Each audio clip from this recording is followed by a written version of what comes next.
6 o'clock, and we will bring the meeting to order, please. Would you please stand for the pledge at a moment of silence? I pledge allegiance to the flag of the United States of America and to the republic for which it stands, one nation under God, indivisible, with liberty and justice for all.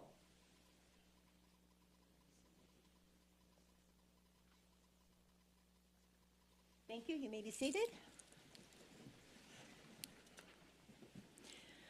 Welcome, everyone, to tonight's meeting of the City Council. Members of the public are welcome to speak on any topic, whether it is on tonight's agenda or any issue that is important to you. Each person that wishes to speak should complete a speaker card, which are located near the glass doors, and submit it ahead of time to the city clerk.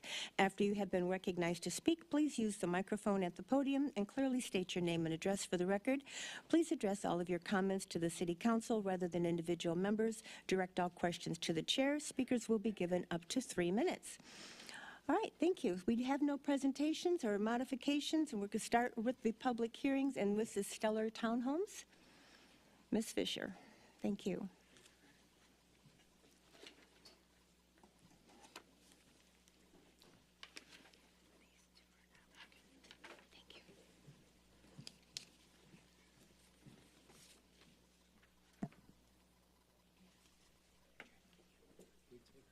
Mayor. Yes, I am very sorry. We are missing one person. We're missing Pat. Can we get a motion and a second to excuse Pat Bentley from the meeting? Ms. Adams? I'll make a motion to excuse Mr. Bentley. Ms. McGuire? I will second. Thank you. All those in favor, please signify by saying aye. Aye. Those opposed, say nay. Motion passes 6-0. We've excused Mr. Bentley. All right, thank you. I'm very sorry, Ms. Fisher. No Thank you.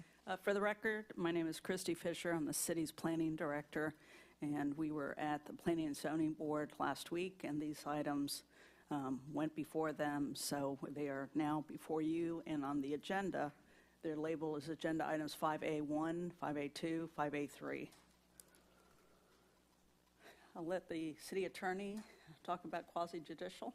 Thank you, Mayor, members of the council. As you all are probably familiar with by this point, rezonings do mean that it's a quasi-judicial hearing, and what that means for you is that both the public and the applicant is entitled to know of any communications that you've had or any other means of gathering knowledge about this development outside of the materials and the conversations that you have with staff.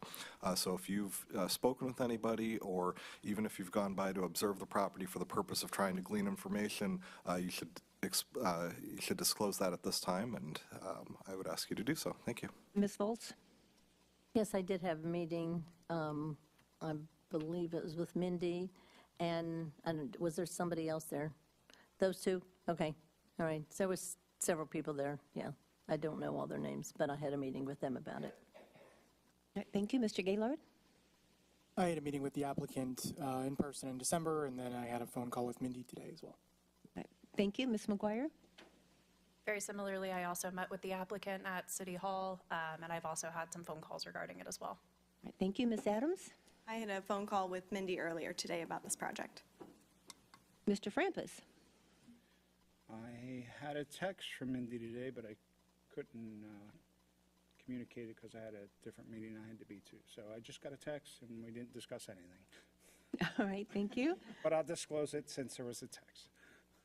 Thank you, and I as well. I had a phone call with Mindy today regarding this project. So thank you. Thank you.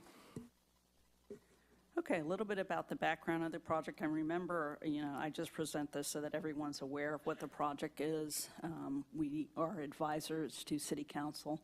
Same thing I said last week with the audience, so that they understood that city staff, Planning and Zoning Board, were advisors to all. You all ultimately make the decisions as to whether you want to change comprehensive plan, amendments, designations, zonings, development agreements. So with that said, I'll tell you a little bit about the project. The applicant is here. They have a team, and I believe they have a presentation, so we have that saved. I will just go through my presentation, and then if you all have questions for me, but like I said, the applicant also has a presentation. So the location of this is what we call as being south of New Haven Avenue, and several of the businesses, just to give landmarks, are like the Honey Baked Ham, and it used to be the Starbucks. Now it's the Coney Pokey location. So it's off of McLean. That's where you see some of the yellow areas that touch on McLean. It's a very odd shape. It's 17.12 acres. That's why you see all those yellow lines that represents all the property that they have. That is all now vacant. There did used to be, different buildings there, whether it's single family or other structures there, but it's all vacant now. The applicant is proposing a 133-unit townhouse subdivision, and their existing FLU stands for Future Land Use. That's a designation from the comprehensive plan. It's 14.01 acres of commercial and 3.11 acres of low-density residential. In order to have that townhouse subdivision the way that they want it, they need to have the medium-density residential future land use. So that's where the change comes. And then with their existing zoning, since the majority of their property has that commercial New Haven zoning, they have only the little 3.11 acres, that's the residential agricultural. They would also need to change that. So on its own, they don't have what they need in order to have their 133-unit townhouse subdivision. So they would have to go to the R2 zoning. A little bit about the history. This property has been in the city for a while. I don't know when it might have been annexed, but we do find records that in '81 it had a commercial future land use, and in '83 there was a zoning to a commercial zoning, and then in 2017 we did an administrative rezoning, as we did with several parcels in the community redevelopment area, to allow it to be commercial New Haven. So the first request, what I like to tell people is you look at the left-hand side of the screen, and you see the words subject property, subject parcels. That's roughly the property. I know it's hard to see because there's a lot of colors there, but it's the red and sort of the yellowish that they would want to make orange on the right-hand side of the screen, sort of that brown orangish color. And that's what the future land use part of it is about. As part of that analysis, staff looks at, whether you have similar residential around it. You do. That is something that we take into consideration when we do our analysis in the staff report. The comprehensive plan requires you by statute to look at, for example, the items that are bulleted here: water, sewer, drainage, solid waste. Those are all items that the state says you need to look at with a comprehensive plan. And then we thought we'd put a photo in here, looking south from West New Haven Avenue.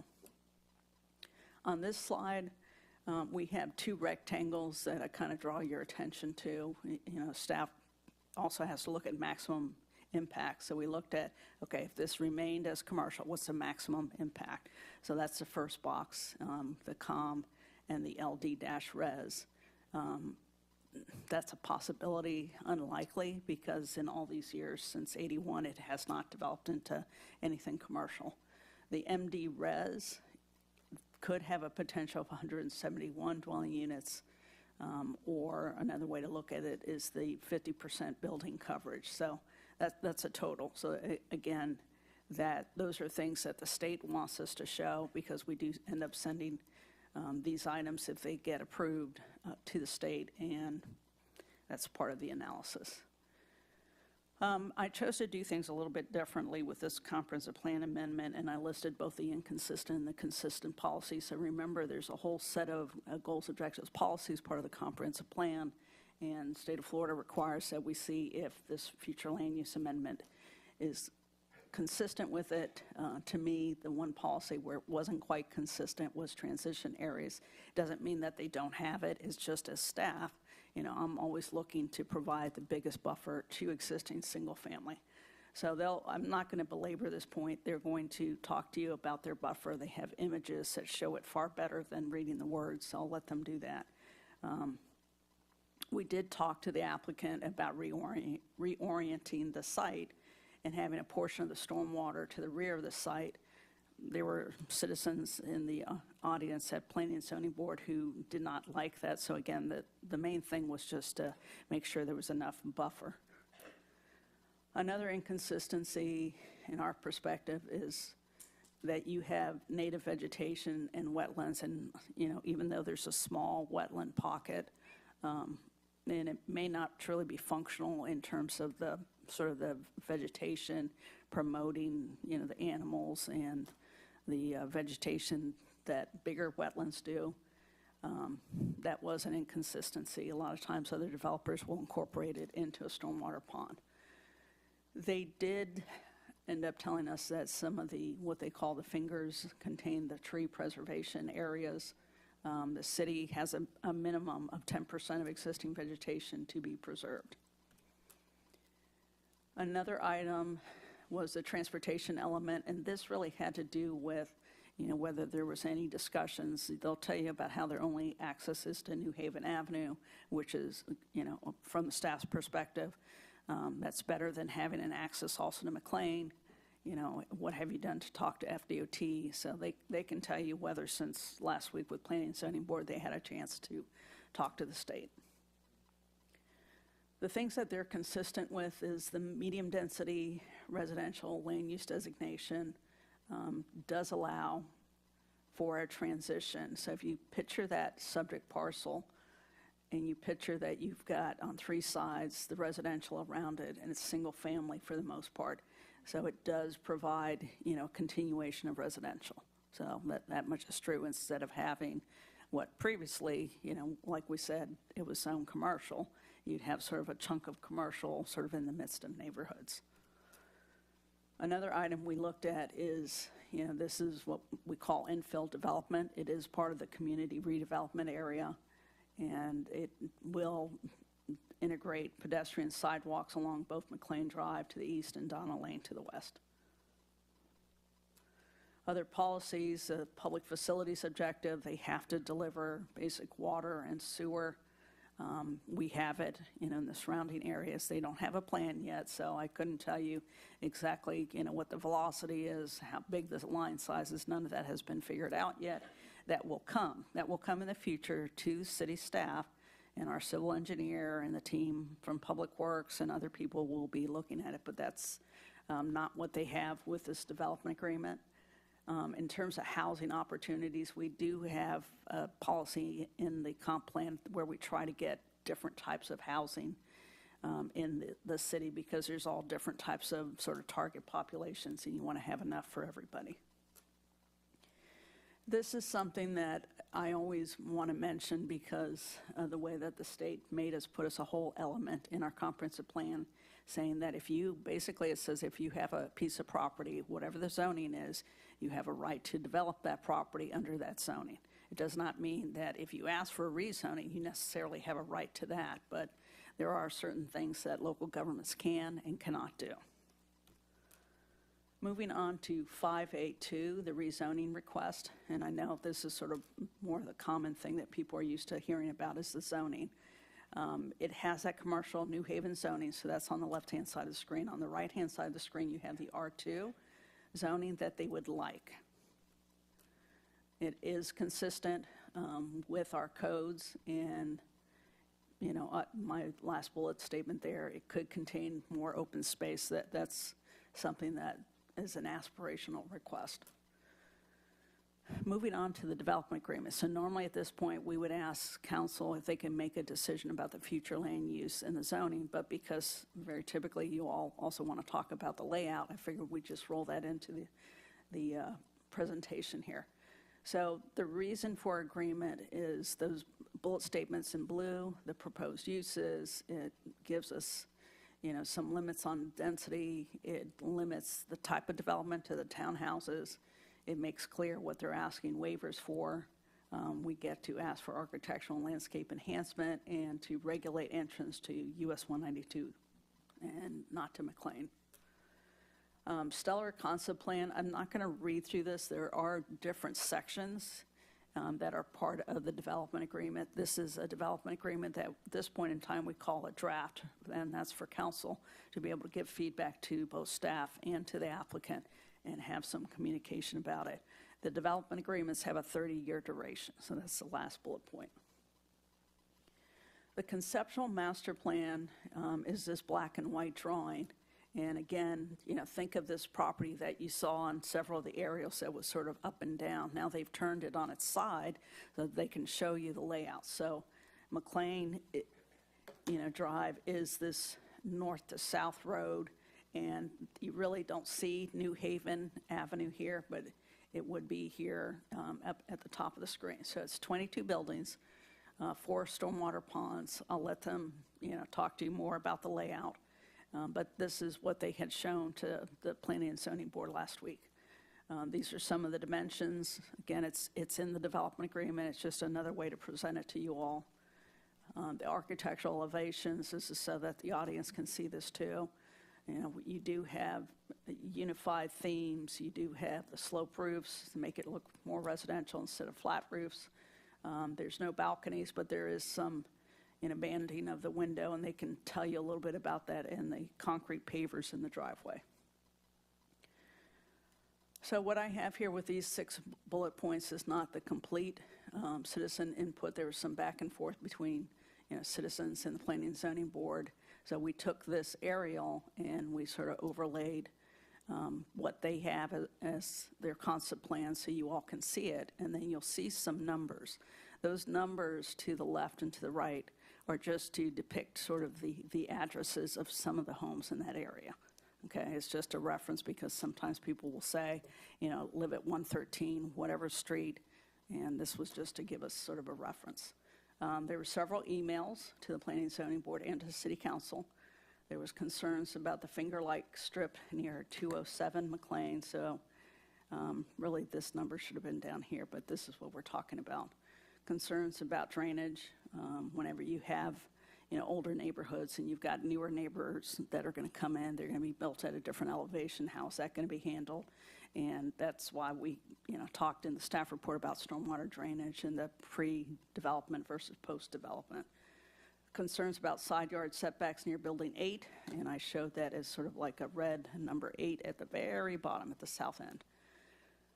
And then the Planning and Zoning Board expressed concerns about the purchase of townhomes by large corporations, transient tenancy, for having people in there for less than a year. And the Planning and Zoning Board asked if the applicant had attempted to address staff concerns, buffers, wetlands, environmental study, no outreach to FDOT. The applicant will explain. And there was also some discussion about moving a sidewalk that was going to come out here to connect to the Timber Ridge sidewalk that actually is right here. So there would be a connection, and there was talk about moving that. I'll let the applicant tell you a little bit more about that. So the recommendation from the Planning and Zoning Board to City Council is for you all to consider approving the first reading of ordinance number 2026-03, which changes that future land use amendment from the commercial and the low-density residential to medium-density. We did our advertisements, and like I said, the date of the public hearing from Planning and Zoning was January 14th.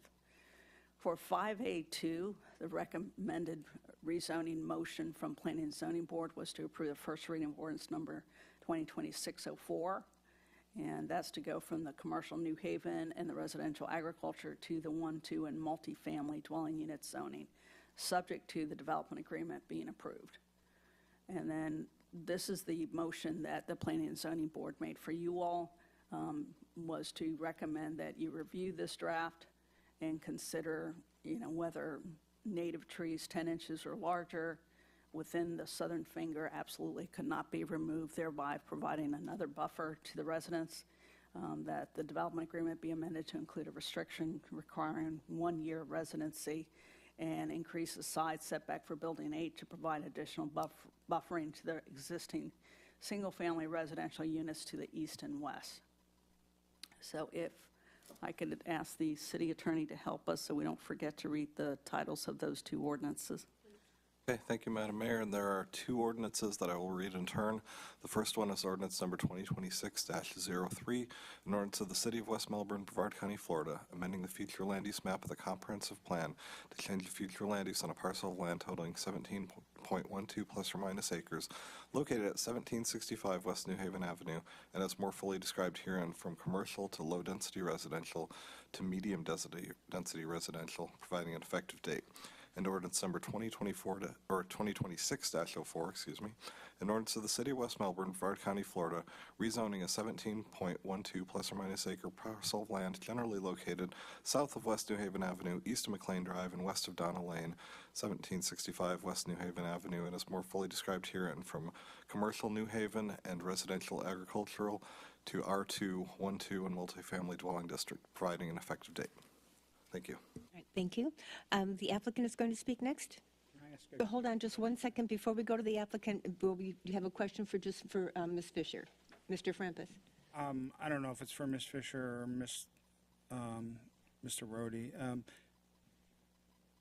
When it comes to the disclosure, we talked about this property before, correct? Was it at a meeting or like months ago, right? Yes, you and I and Was it in a meeting at City Hall or was it on council? I can't remember and I want to make. all at the conference room. Okay, so add that to my disclosure because it was many months ago and It was sorry about that. Thank many you. months ago in a series of different meetings, yes. All right, thank you. All right, thank you. Now the applicant, please. Good evening. Happy New Year. Good evening. For the record, my name is Daniel Sorrow, representing the applicant and the developer. Tonight, I'll briefly walk through the land use, the rezoning, and the development agreement and show how they're consistent with the city's comprehensive plan and compatible with the surrounding area. On behalf of, before moving forward, I'd like to just introduce the project team. You see them here in the audience. We are a local team. They've got experience in the city of West Melbourne. They understand the expectations of this board. A little bit about the developer. Stellar is a residential developer. They're focused on green industry standards, so sustainability is really big with them. Excuse me, is your mic on? Can you check his mic? Up a little bit. Is that better, Madam Mayor? Is that better? Okay, thank you. Thank you.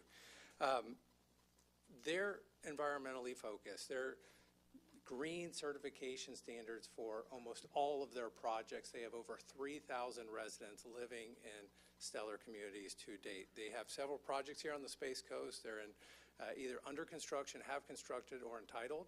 They've got projects in Palm Shores, City of Rockledge, and they just finished up one in Palm Bay, so we've got a couple others in Merritt Island that we're looking at as well. We did hold a public meeting that was well attended by about 20 residents surrounding the property. That was back on December 29th. It was collaborative. We shared them their plans. They gave us some feedback. We took that. We incorporated that into the plans. Many of them were supportive that residential is a better use than commercial, the existing zoning. We talked about access points, tree preservation, sidewalks, things of that nature. The project location is on US 192. It's about halfway between the Indian River and I-95. It's one of the biggest and most intense developed corridors in the whole city of West Melbourne. 192 is where you find all the commercial activity. It's the main node, and it's highly densified. This shows a little bit closer view of the 17.2 acre site. We're directly across from the Melbourne Square Mall. You can see the amount of pervious area there. You can see the densification of the commercial uses. The commercial uses are all along 192.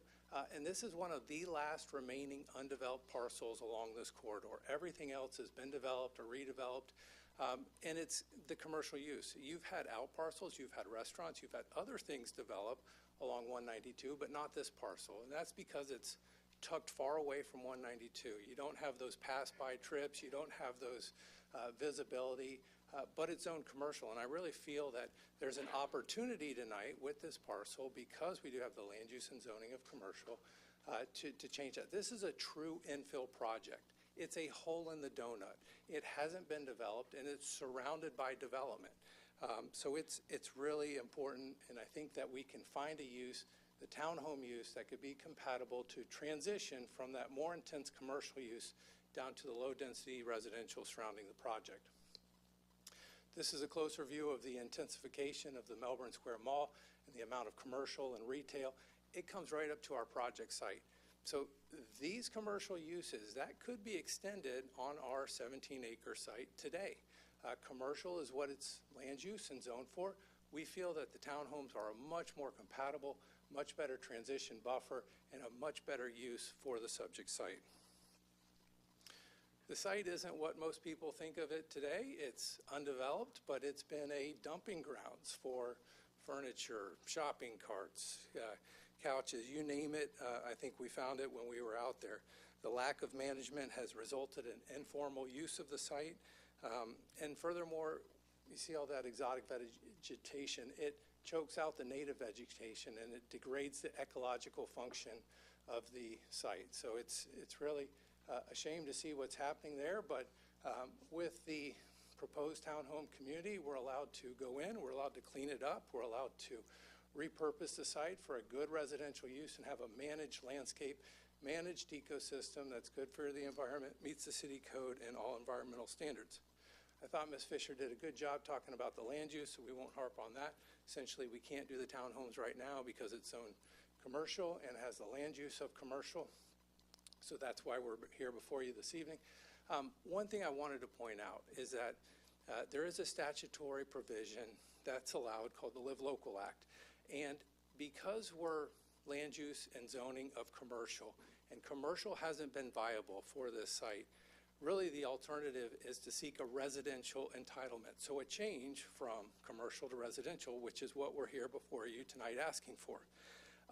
If those two options fail, then there is a statutory provision that the property owner could seek that allows for multifamily affordable housing on sites like this because it's zoned commercial.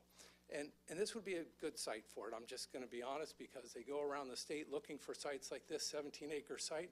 So you could go 6 stories high, 20 units per acre, which is the highest in the city at the city Parkway interchange density, and have that right next to low-density single-family housing.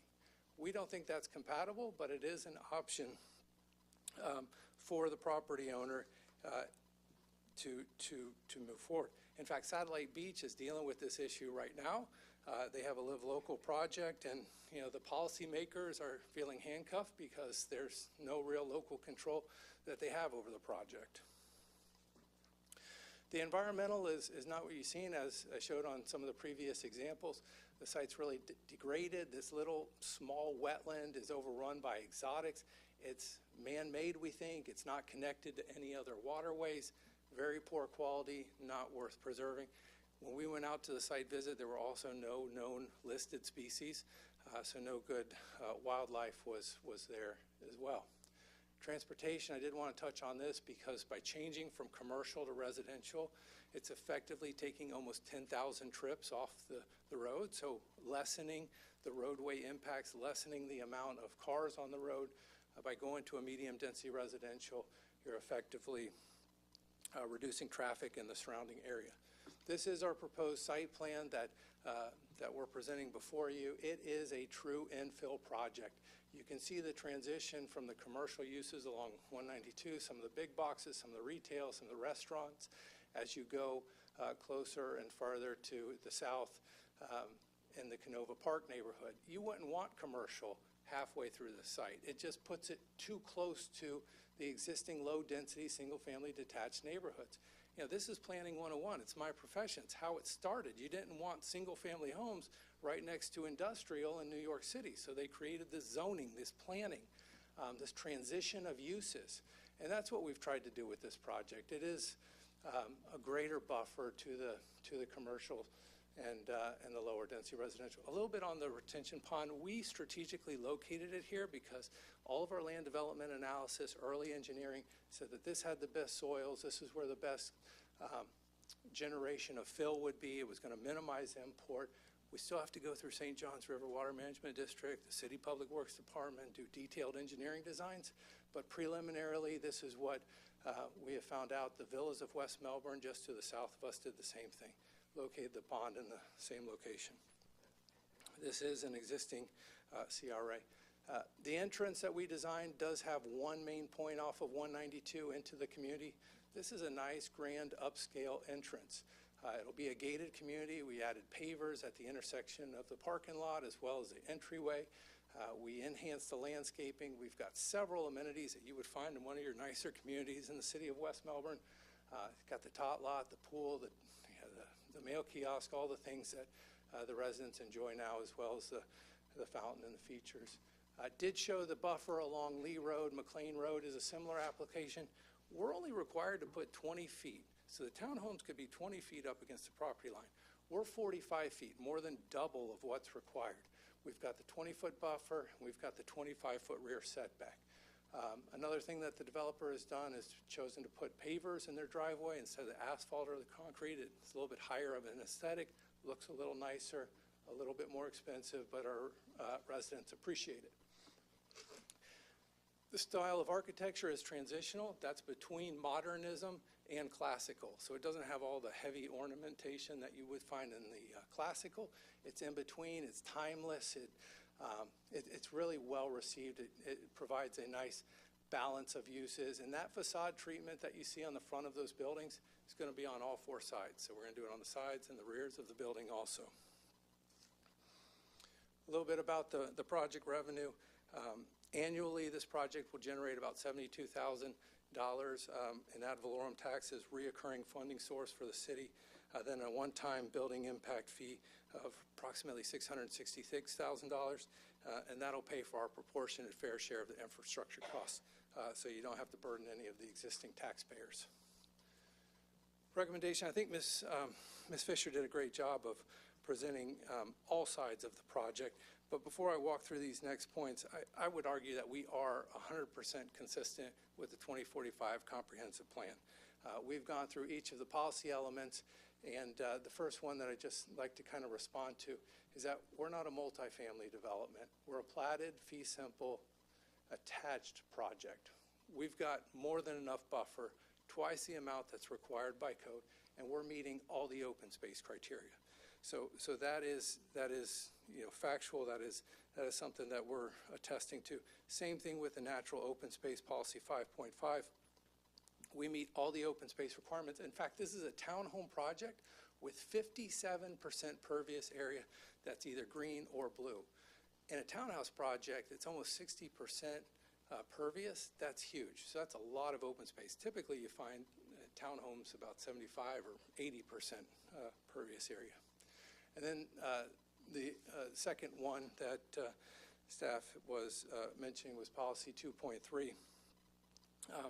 And then the wetland issue, we kind of talked a little bit about that not being of any good quality.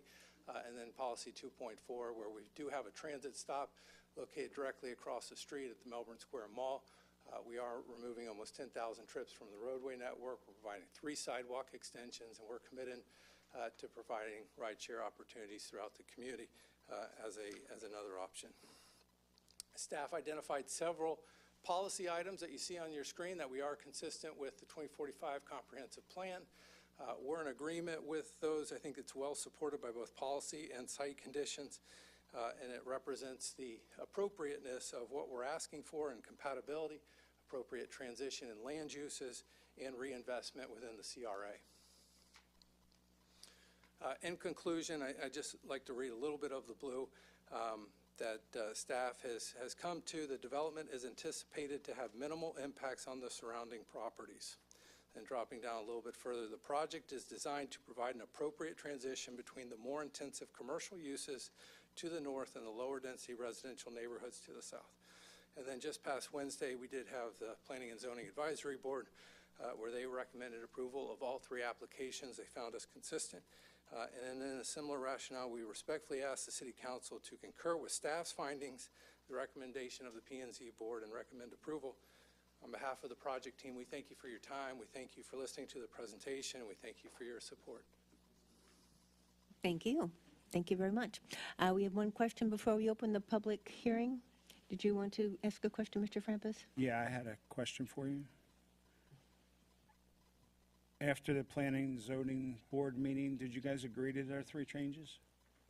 We have agreed to it. I think there was one comment that was a little bit loose-ended, and that was providing an additional buffer between Building 8.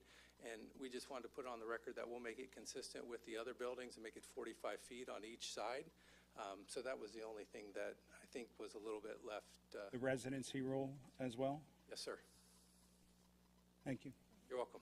Thank you. We'll open the public hearing, and I have 3 speaker cards here. The first person to speak is Joanna Grant.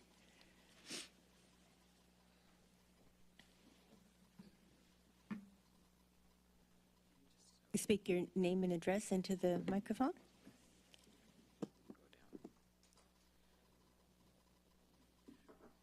I'm Johanna Gant. I live at 207 Buffett Lane, and West Melbourne, Florida, right?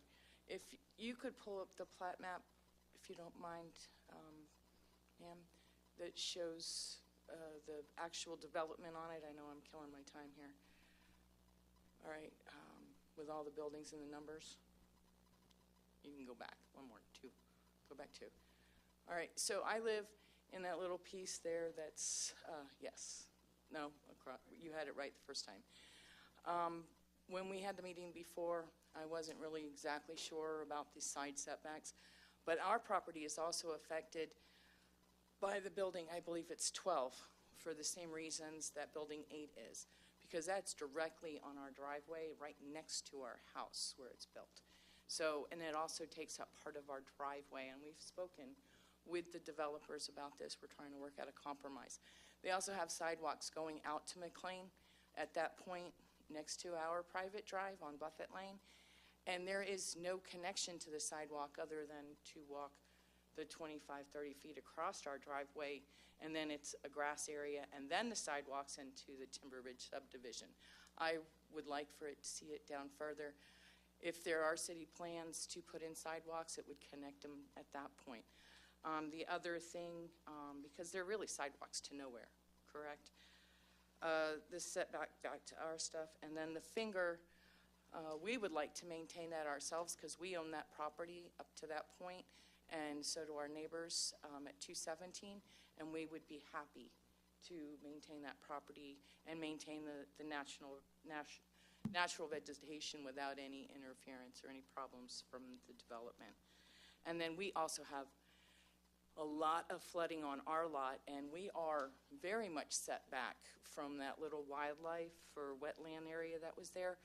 Every time it rains for, I say 8, 10 inches, we get a massive amount of water that collects back there.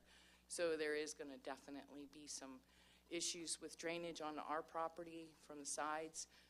Where our pool is, the water will actually come up right to the pool itself. So, and that's without any development. What's going to happen when there is development?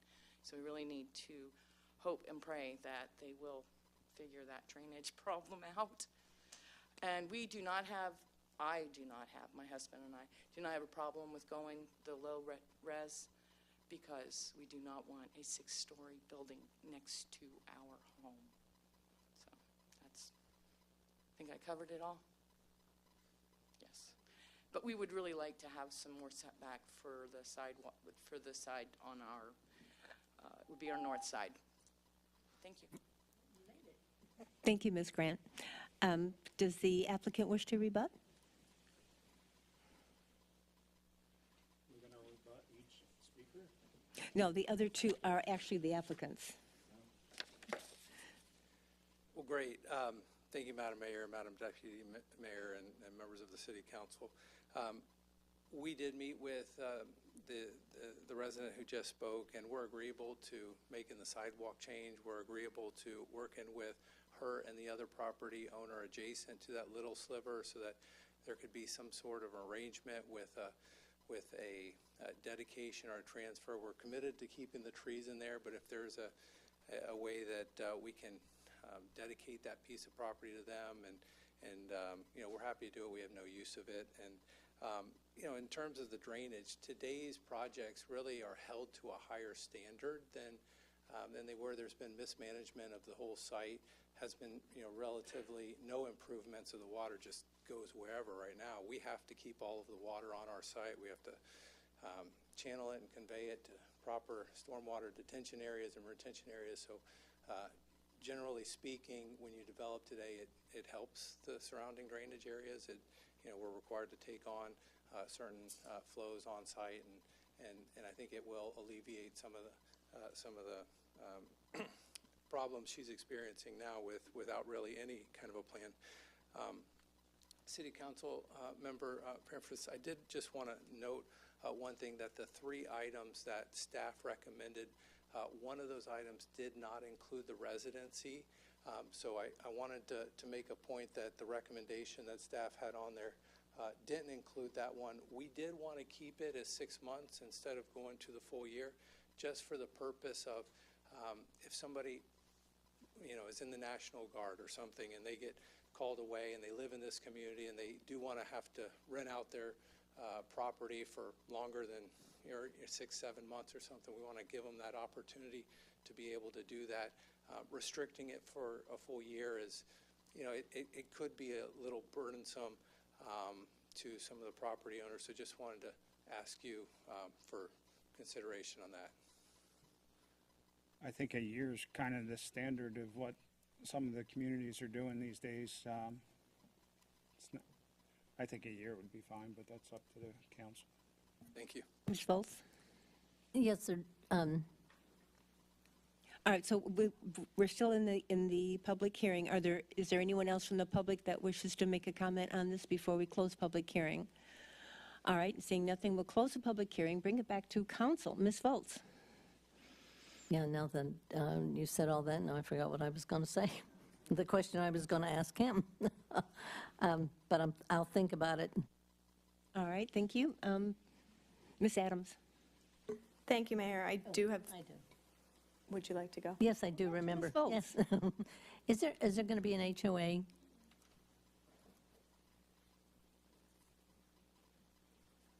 Yes, ma'am. There will be an HOA managing the property in perpetuity. Oh, great. Thank you. Don't sit down, it's okay. So I'm pretty sure most of my questions are for you, although, Ms. Fisher, if you have an input, you're more than welcome. In particular, I'm going to try to go in order of my notes.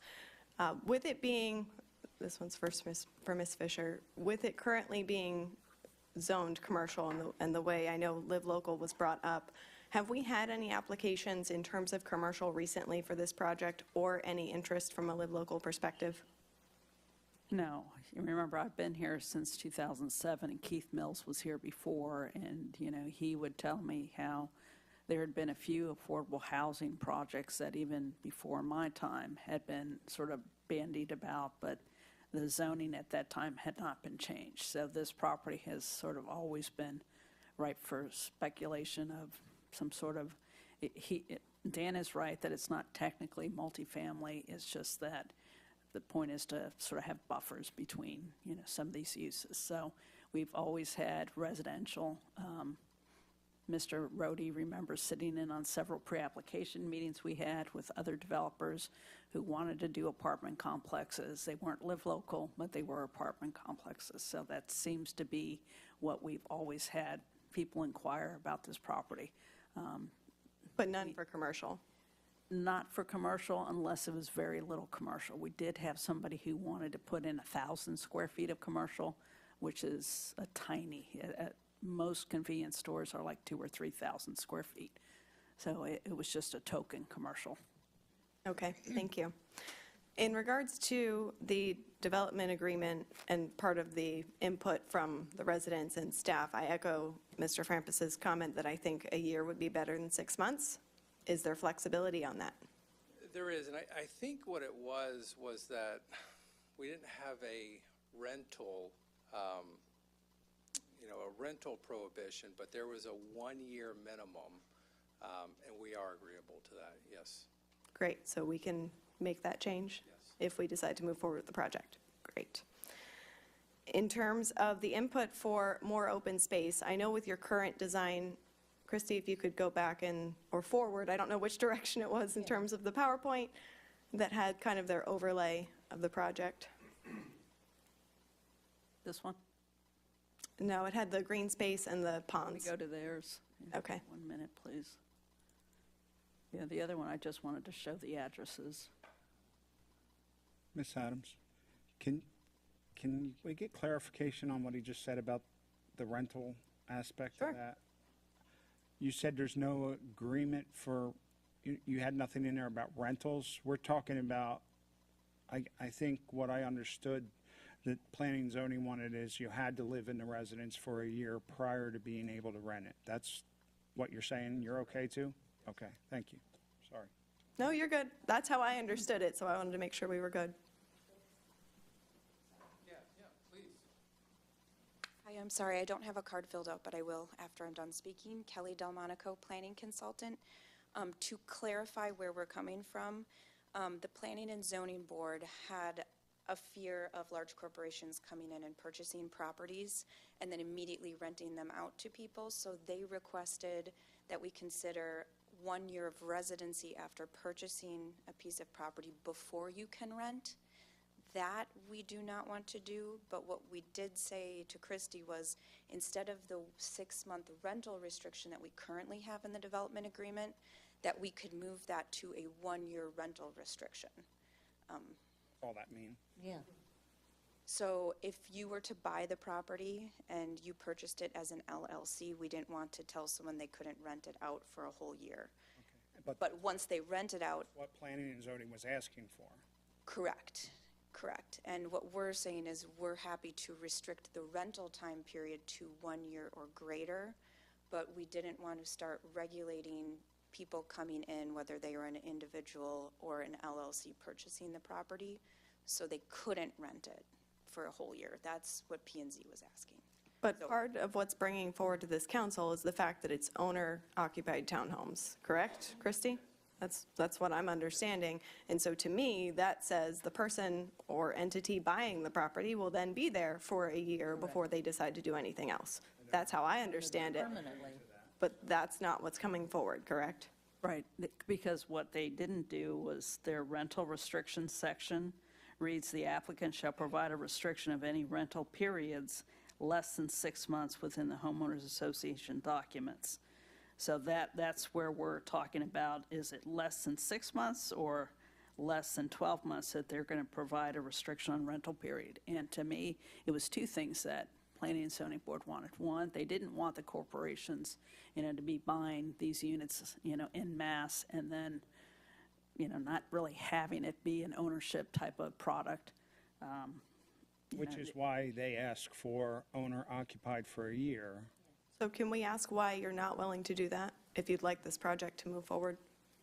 I think we are willing to do that to make this project move forward. I think the 1-year minimum on residency is fine, and we're agreeable to that. What we didn't want to do was to put somebody in a hardship situation to where they buy a house. They're in there 6 months down the road, they get called to the National Guard or something, and they have to pay 2 mortgages, or if they rent a place and pay a mortgage. We wanted to give them the opportunity to rent out their home so that they could, they could meet ends meet. We didn't want that restriction placed on the HOA. We didn't want that restriction placed on the future resident. So that's where I think the difference is. In all due respect, that's not what your, Mr. Monica just said. She said they don't want to do that. Alex, let me refer to you. Okay. So one of the things that we would ask this board to consider is to not put that restriction on the project this evening. We would like it to have that flexibility, have that opportunity to be able to rent it out to future homeowners who, maybe need to fill in the gap for somebody who doesn't have, that availability to live in the city of West Melbourne for an extended period of time. Okay. I could tell I you, hear you. I won't support it without it. Thank you. I hear you, and I understand where you're coming from, but I think if you're going to tell this council it's an owner-occupied townhome, we're responsible for the residents who also live in that area, who I'm sure if you ask them would want people that are there for a longer period of time, taking care of their property, being invested in the community. Then you lose that chance of more transient populations coming in and out of the location. Councilmember Adams, would you consider a percentage of a number of units that would be allowed? Because I'm sure it would be a hardship situation where maybe there's only a handful of folks that would apply to, that would be available to have that, shortened term restriction on there. I would consider that, but I'd look at something like, 5%, which I don't know if that's worth it to you. Yeah, I can tell you other communities in South Florida with single-family homes have done at 10%, but that's through their HOA docs. Right. And I don't know what those numbers work out to off the top of my head. Hi, Cole Oliver, counsel with the applicant here. Just speaking with the applicant, one of the things that we would like to consider is the big concern is someone that comes in, moves in, buys a townhome, gets relocated for a job or for whatever reason. Now they're stuck. They can't rent this unit out. They can't they're going to have to rent someplace somewhere else, and they're going to be making 2 payments. So maybe in lieu of a total ban from that, maybe bridging the gap would be allowing something to be put in the development agreement with people that find themselves in those situations can come before staff and ask for a waiver for those hardship purposes. You know, if it's a job transfer or something legitimate, we understand and hear the concern on a corporation coming in and buying up all of them and trying to do it that way. And I could see why you guys would say, no, we don't want to allow that quote-unquote hardship. But for a situation where it really is a hardship, where someone's job or a life circumstance causes them to have to move out of that facility, they're going to either be forced to fire sell the property at some discounted rate, which isn't good for the city or the community or anyone to have the property values depressed for those artificial reasons, or they could come before you guys and ask for a request. And, we would also point out that I'm not aware of any other communities within West Melbourne, whether they're single-family homes or multifamily or anything, or townhomes that have a similar restriction on them. But that's a policy decision for you all to make. We just wanted to point out that that would be different than any other ones that have come before this board at this time. It's okay. In West Melbourne, we're okay doing different. Understood. Christy, how successful, if you have any experience, because I do not, how successful can HOA communities be in terms of enforcing something like that? Only because I would like to believe from the goodness of my heart that people would honestly say, hey, I got pulled away from a job, I got a new job offer, I'm leaving for the National Guard, whatever the reason, if it's legitimate. However, I could also then see the applications of things that are not true, that are then just submitted to the HOA, and the HOA says, yeah, you're good, we're still going to take it and move forward, therefore sort of nullifying the impact of trying to save those spaces for, encouraging that owner-occupied space. I have not heard that it has been unsuccessful in that particular community down in Pembroke Pines. I've heard that they have been successful with that. I don't know what mechanism they use to do that. I mean, I can certainly ask and see if there is one. But I cringed a little bit when the applicant was talking about, having a waiver to give to staff to talk about this. I don't want that to be another thing that the city has to keep. Oh, I had assumed he was talking about HOA staff. I was not assuming city staff. Whether it's the HOA or you all, I thought it, from the hearing from Mr. Frampus, I thought it was kind of the concern of the cities, and I wanted to have the city have that mechanism to police it if they want it. I feel like that gets a little crazy, might be a strong word for that, but that feels like a little bit much. Again, I think if we're not looking at 1 year across the board, I don't know what number 5% works out to, but what about 5%? I have other questions, but since we're on this one. 5% as to the number of units having it?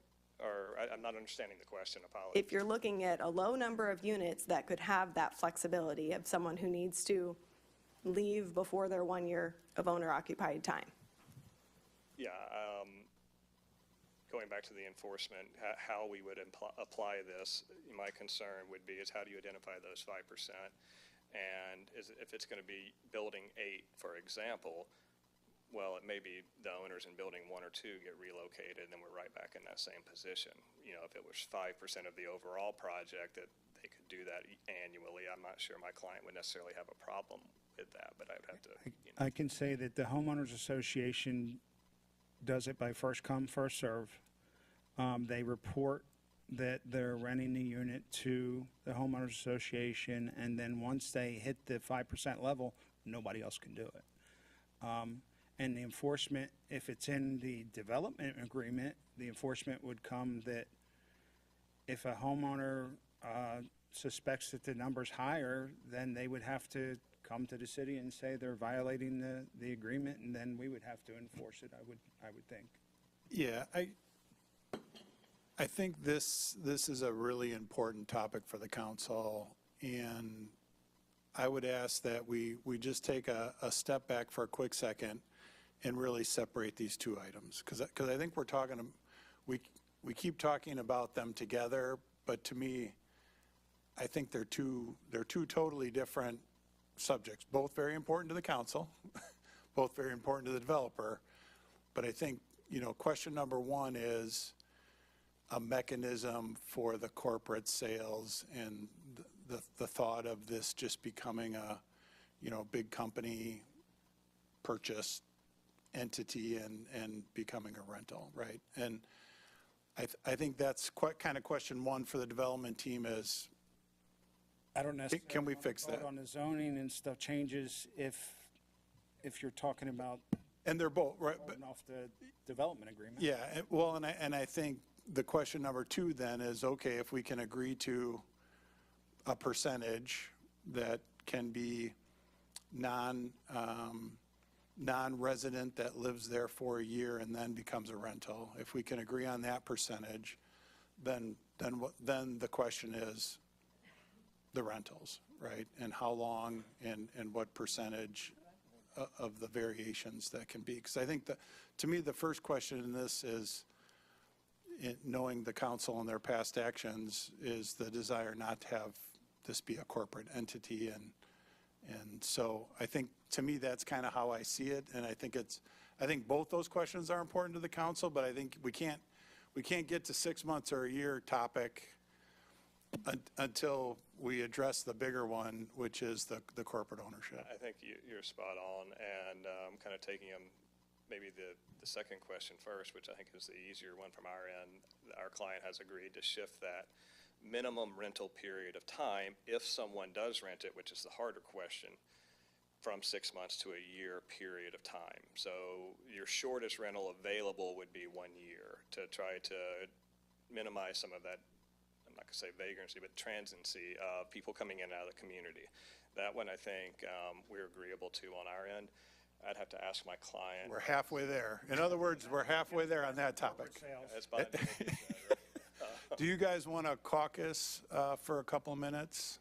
I think that would maybe be And helpful, just a couple of quick minutes. yeah, because normally we'd say, hey, let's postpone this or whatever, but this, I think 5 minutes of you guys talking could solve this and also give the council a little bit of time to process what we're talking about. Is that fair? Break or move on to the next item real quickly while we talk about it. While you're talking, you may want to consider my next question Uh-oh. in regards to the open space. No, I'm saying you can have your conversation, but consider if there's any flexibility for additional open space. That was my only, since they're going to be talking, I'd rather they talk all at once. Thank you. Mr. Gaylor, do you want to ask your question so when they're caucusing, they can caucus so on I your do want to ask my too? questions for when you guys are caucusing. So the gentleman that was presenting made a statement that you guys were open to incorporating rideshare opportunities. I did talk to Mindy this afternoon a little bit about the incorporation of rideshare opportunities, and I know there was a project that came before the council that utilized rideshare opportunities. So just wanted to see if something like that could be potentially incorporated into the development agreement. And also just had a question on Ms. Fisher mentioned in her presentation that you guys had at the Planning and Zoning Board had not been able to say whether or not you coordinated with FDOT yet. So just kind of wanted to know if you guys had been able to coordinate with the state yet and what the outcome of those deliberations were. And then, yes, sir, Mr. Sorrow? I just wanted to mention, we have other townhouses that are coming in as well, and we've asked them for the same thing, 1 year owner occupied before they could rent it out, and they had no problem complying with that. So you're asking us now to consider a percentage when none of the others asked for that and they were willing to do it. So I know you want to caucus. We have 5 minutes? Yes, go ahead, please. Do we want to take a 5-minute break while they do that? Or do we want to move on to the How many units was it? 133? 133. 133.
All right, thank you, Mr. Sorrow. We're back.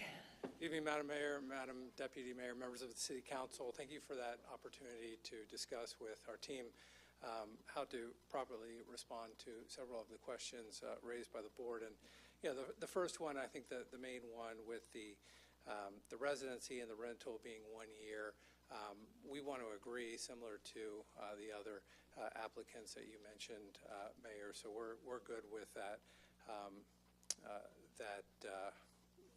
Requirement recommendation from the council. Also, Commissioner, I think with FDOT we have engaged a traffic engineer to begin analyzing that intersection, working with FDOT. We've got a methodology that's been processed, and we're looking to schedule the pre-app shortly after this meeting with the district to move that process forward. There are several rideshare opportunities that we're considering, posting it in the clubhouse, having next door, and having some opportunities for different residents to participate, maybe in commuting, going to and from work, other events. And the great thing about this site is we're in such close proximity to all these different commercial uses, which really makes it a true infill. There's the transit stop across the street, bicycling, and other opportunities that, but ride sharing will be part of our HOA documents, and even willing to put in a little section of the development agreement if that's important to the board. And then in terms of open space, we're at 57% open space currently on the plan that you see on the screen, which is a lot. And the St. Johns River Water Management District changed the rules on us that became effective early January of 2026. So with that new requirement, there's a lot of nutrient removal that's required in terms of meeting their threshold of what they'll approve and what they won't. So we have to have a lot more drainage on our site than we would normally have prior to January 2026. So this project, although we're pretty comfortable with the amount of detention and retention areas, we may have to add a little bit more dry detention areas. But these dry detention areas, they're maybe full for maybe 24 hours, but then they're dry, and kids run in them, they play in them. You can walk. The dogs love playing in them, and we've got sidewalks all around the retention ponds and benches and everything. So we've activated these spaces so that they do function as open space. We'll look at providing some more open space as we go through the engineering design drawings, but we think with all the new St. Johns River Water Management District requirements that we're going to be pretty close to that threshold of needing those amount of detention and retention areas. So I think that might have covered all of the board's questions. If there's any follow-up questions for my team, Ryan, please let me know. Thank you. All right, thank you. All right. Did they answer the residency question? Yes, he answered the resident question that they're willing to do the first year owner-occupied and not renting out after that, and then No. you did say that, yes? Yes, Madam Mayor. Yes. Okay, so it's owner occupied for a year. Yes, ma'am. All right, we're back to council again. We are on 2026-03, what we're looking for action on.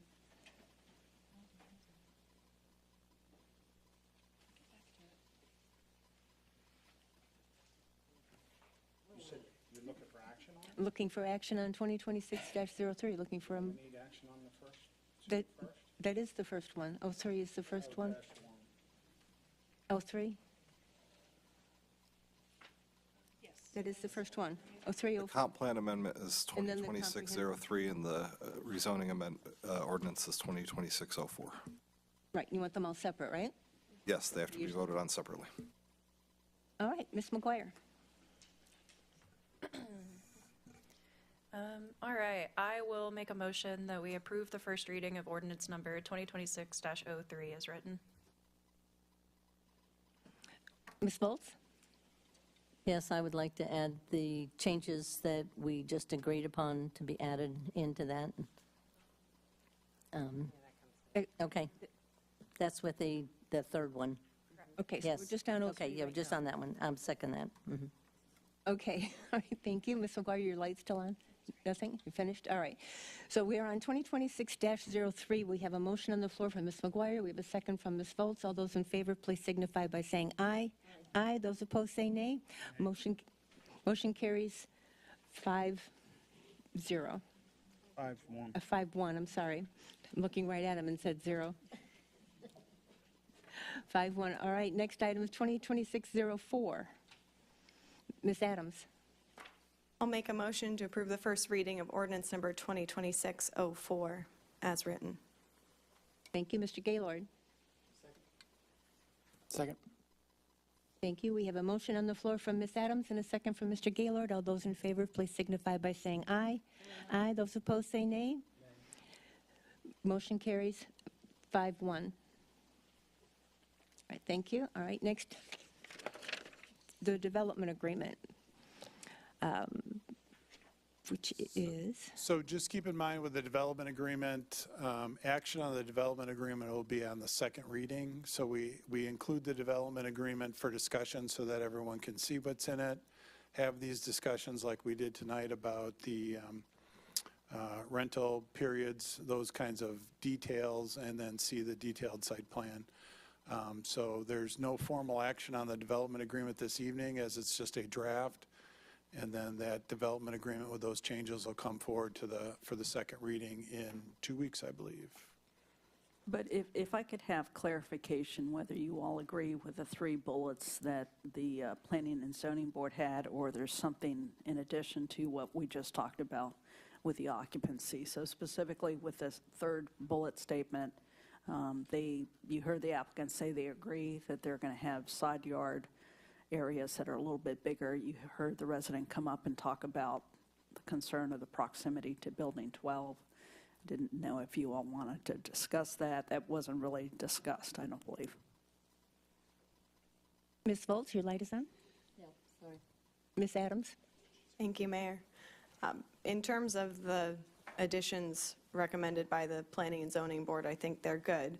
I did have a note about if we're going to make the side setback increase for Building 8, what flexibility do we have with the building that the resident brought up in their commentary today? Because I don't believe in hoping and praying, and we'll see what happens. I'd like to hammer that out. I think for the record, we're agreeable to 45 feet, which is consistent with the rest of the community and the rear setback. So on the sides of Building 8, we would have 45 feet on both the east and the west side of that building. Right, so that addresses Building 8. Didn't the resident live near Building 12? Yes. She's asking Building 12. Building 12 with that little sliver. We're committed to not developing that parcel, keeping it as is, and remaining in perpetuity. I think that in terms of ownership with their driveway, that's something that the third party is going to need to work out. We did talk to the property owners on both sides. We'd like to have, it just dedicated or transfer another piece of ownership where 207 is located, but we're agreeable to it. We're not developing that. They were talking about this area here, Dan. Do you see my cursor? That's where the sidewalk is going to go, and they wanted it a little further. They want that to be 45 feet also. We've got 20. You have for the side. We can do that. Yeah. Okay, so it can be the same as with Building 8 for Building 12. Yes, ma'am. So I'd like to see that added, Ms. Fisher. Thank you. Thank you, sir. All right, thank you. All right, we're on to the next item, 5B. Mayor, I had a question for Oh, I'm sorry, Mr. Gaylord, your light is on.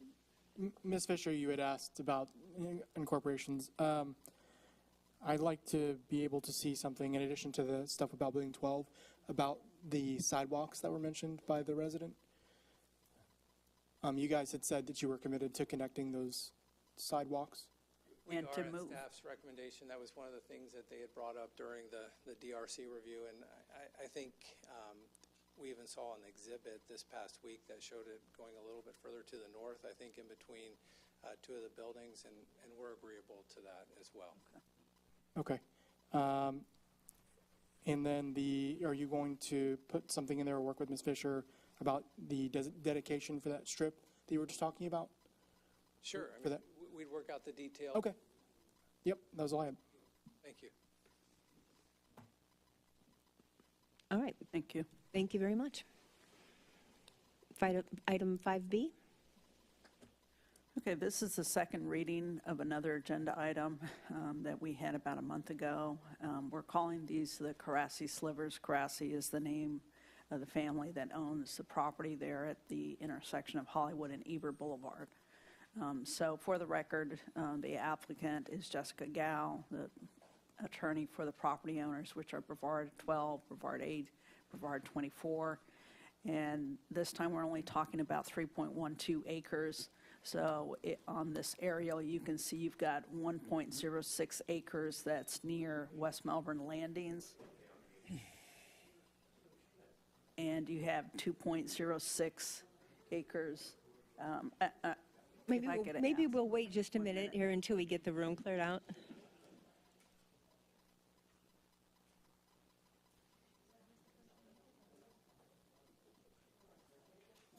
Thank you, Chief Vesta. Sergeant of Arms. The existing use on all of these properties currently is more agriculture than anything else. There is no development here. We don't have in our records any development proposals, but remember this was part of a cleanup, and this would make it so that these two slivers have a matching future land use and zoning. And we went through the property history before, so I'm not going to belabor that. Again, it's just changing those little slivers from being the Res 4, which is a county future land use designation, to being medium-density residential in the city. And then for the rezoning, going from the AU that it had in the county before 1990 to an R1B and an R2 zoning.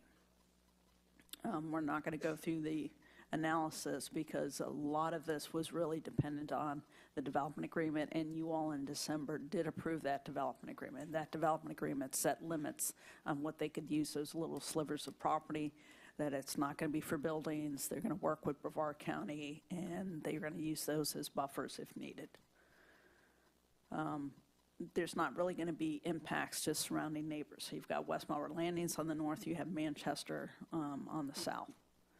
So the two recommended motions with the two staff reports that we have with the council agenda is for 5B1, the small-scale amendment to approve the second reading of ordinance number 2025-32, and then for 5B2, which is agenda item for rezoning, approving the second reading of ordinance number 2025-33.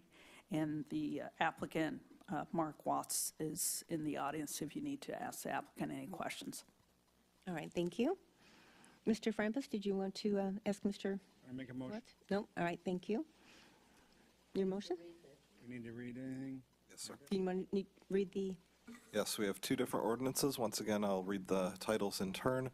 The first is ordinance number 2025-32, an ordinance of the City of West Melbourne, Brevard County, Florida, amending the future land use map of the comprehensive plan to change the future land use on parcel land totaling 3.125 plus or minus acres located near the northeast and southeast corners of Hollywood Boulevard and Eber Boulevard, and as more fully described herein, from Brevard County Residential 4 to City of West Melbourne Medium Density Residential, providing an effective date. And the second ordinance is 2025-33, an ordinance of the City of West Melbourne, Brevard County, Florida, rezoning 3.125 acres generally located near the northeast and southeast corners of Hollywood Boulevard and Eber Boulevard, and as more fully described herein, from Brevard County Agricultural Residential to City of West Melbourne RB or R1B Single Family Residential and R2 1-2 and multifamily dwelling, providing an effective date. Thank you. All right, thank you. And I have no speaker cards on this. All right, Mr. Frampus, did you want to make your motion? Or I make a motion, we approve the second reading ordinance number 2025-32. Thank you. Mr. Gaylord? I'll second. Thank you. All right, we have a motion on the floor from Mr. Frampus and a second for Mr. Gaylord. All those in favor, please signify by saying aye. Aye. Aye. Those opposed, say nay. Thank you. Motion carries 6-0. All right, thank you. 5B2.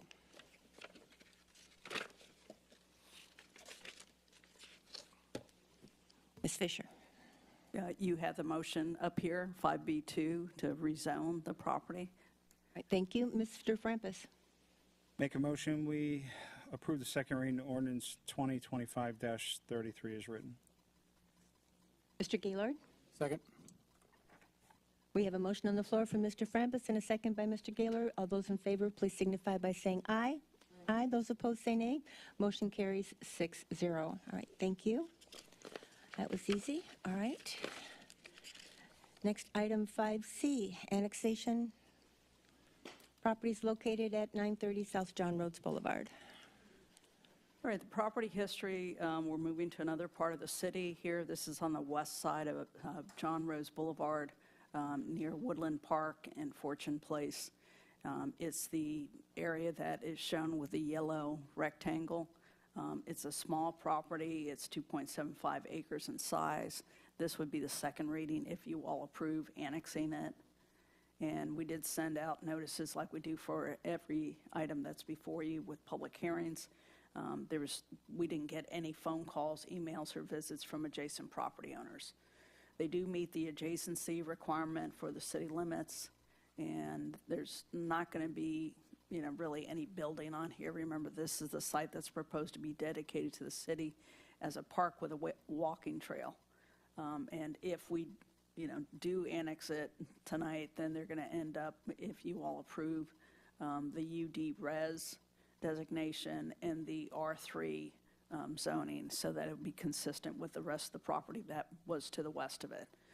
So in conclusion, like I said, this is the second reading. So if you all would entertain a motion to approve the second reading of ordinance 2025-29, and if the city attorney could read the title of the ordinance. Please. Thank you, Mayor. This is ordinance number 2025-29, an ordinance of the City of West Melbourne, Brevard County, Florida, annexing by voluntary petition a parcel of land approximately 2.75 plus or minus acres in size, located at 930 South John Rhodes Boulevard, and as more fully described herein, finding that the area being annexed is reasonably compact and contiguous to the city, that the annexation of the property does not create an enclave, and that the annexation of the property otherwise complies with Florida law, amending the corporate boundaries of the city to provide for the incorporation of the real property described herein, providing for the filing of the revised city boundaries with the different Department of State, providing for repeal of prior inconsistent ordinances and resolutions, providing for severability, and providing an effective date.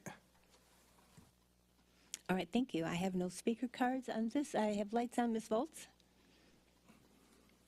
Yes, I'll make a motion to approve ordinance number 2025-29. All right, and Ms. Adams? I'll second. Thank you. Mr. Frampus, you had a question? I do. We talked about the property being dedicated as parkland and all the maintenance being covered by the development itself. What point does that happen? Is that in the development agreement? That's in the development agreement, right? And are we approving the development agreement tonight? Is that, You would be, yeah. and Be. it's currently in there as we Yeah, discussed? I was going to get to that. I just didn't want to sort of muddy up the waters about I the don't want to vote annexation. yes if it's not in there and Yeah, if you all would rather hold off the vote on this, and I'll go through the others, we can certainly do this, whatever the just want pleasure to of make sure council those is. changes were in there and the maintenance agreement was in there and everything before. There are some changes that they made. There's a whole paragraph, and I can certainly kind of go through that if you all desire. Okay. All right, so I will switch to the other presentations we were going to make, which is 5C 2 through 4. And again, this is quasi-judicial, so if the city attorney wants to talk to you all about that. Okay, so the prior ordinances, so I think we're all on the same page. I don't believe we voted on that. We haven't approved it yet, but we're moving forward so that some of the questions can be answered. We will need to come back to voting on that one first. The annexation itself is not quasi-judicial, but the rezoning and comp plan amendment, for those, you do have to consider this a quasi-judicial public hearing. And again, as before, if you had any commercial or any communications about this matter outside of the staff report and meetings with city staff, please disclose them at this time. I do not have any lights on, so please continue. Okay, so the background, we have Anna Saunders, the civil engineer, and she's in the audience. She's the agent for Lennar Homes. The size of the property in the front, again, just that rectangle, is 2.75 acres, and that's what you have the future land use and the rezoning change for, because the other property that's behind it that Lennar would use is still in the city, has the right designation, has the right zoning. So this front property is proposed to be a city park with walking trail and stormwater pond. Currently, they have a designation in the county of commercial. So in the county, there used to be that strawberry U-Picket farm that went away, but it still had that commercial designation. In the city, it would become urban density residential if you all approve on the second reading. And then the same thing for the zoning. In the county, they had a RU-2-15, which was actually a medium-density multifamily. In the city, the closest thing to that is the R3, and that would be for multifamily.